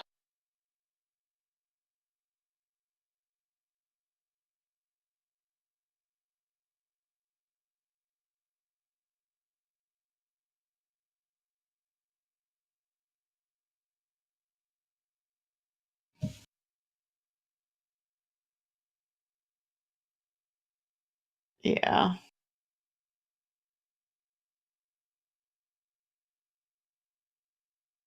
I don't know. I already missed 1 week with Mara, so I don't have one of the truth to powers that everybody else has who's been working on them.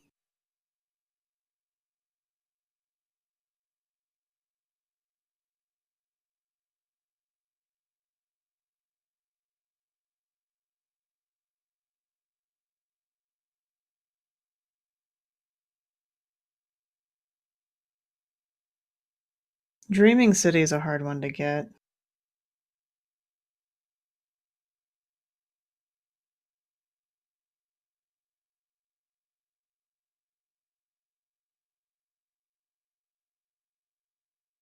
What you think, Blue? Oh shit.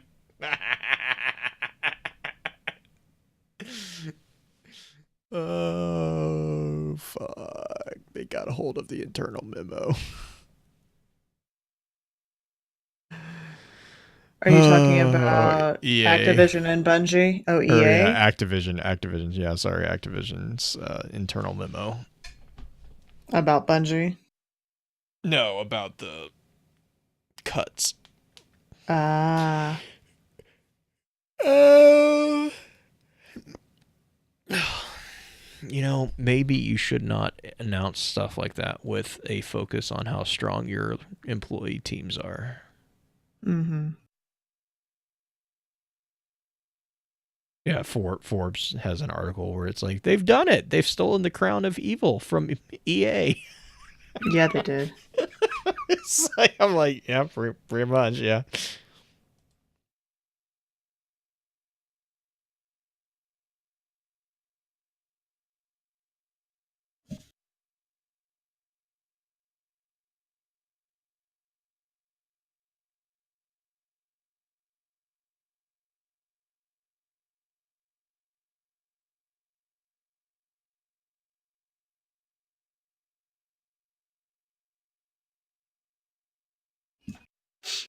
Oh man, UNICEF. What is this? Why are you here? Okay, that's a different article. Go away. Mm.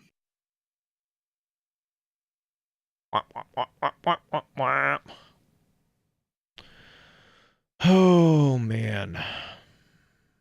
Oh my goodness. So, I think I sent you that question of whether or not I should do that in a high voice for the unmaking, the verses. Mm-hmm.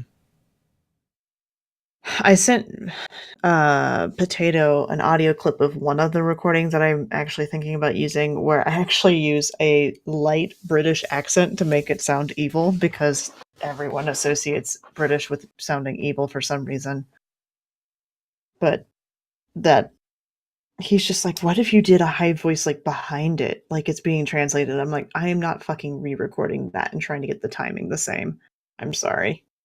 That's not happening. It's like this book could take me a few hours to record if I just did it straight through like the way I did today. If I were to try to do it the way he suggested, it would take me a good 2 weeks.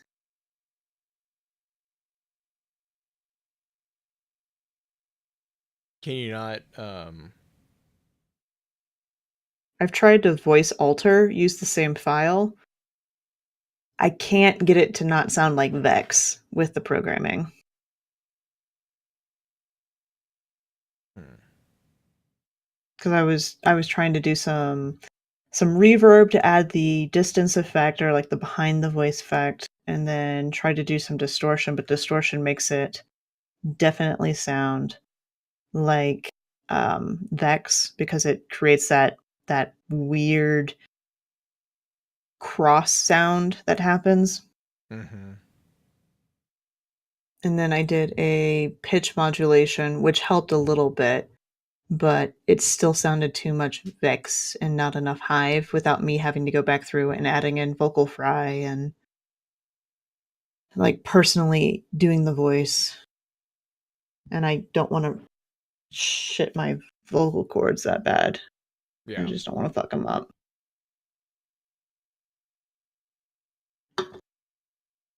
So instead, I will do a slight British accent. And just sound evil in a different way. Just sound evil and different. Okay, that works.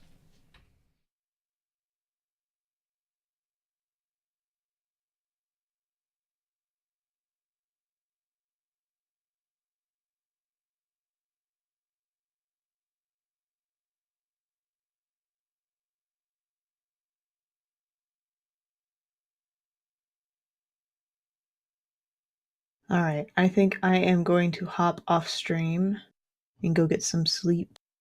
I hope everyone else Sounds has a good good. night. I hope you get that shit figured out, because Yeah. that does not sound fun. Yeah. I'll figure it out and we'll move on. Yep, as always. All right, talk to you later, stream. Have a good night.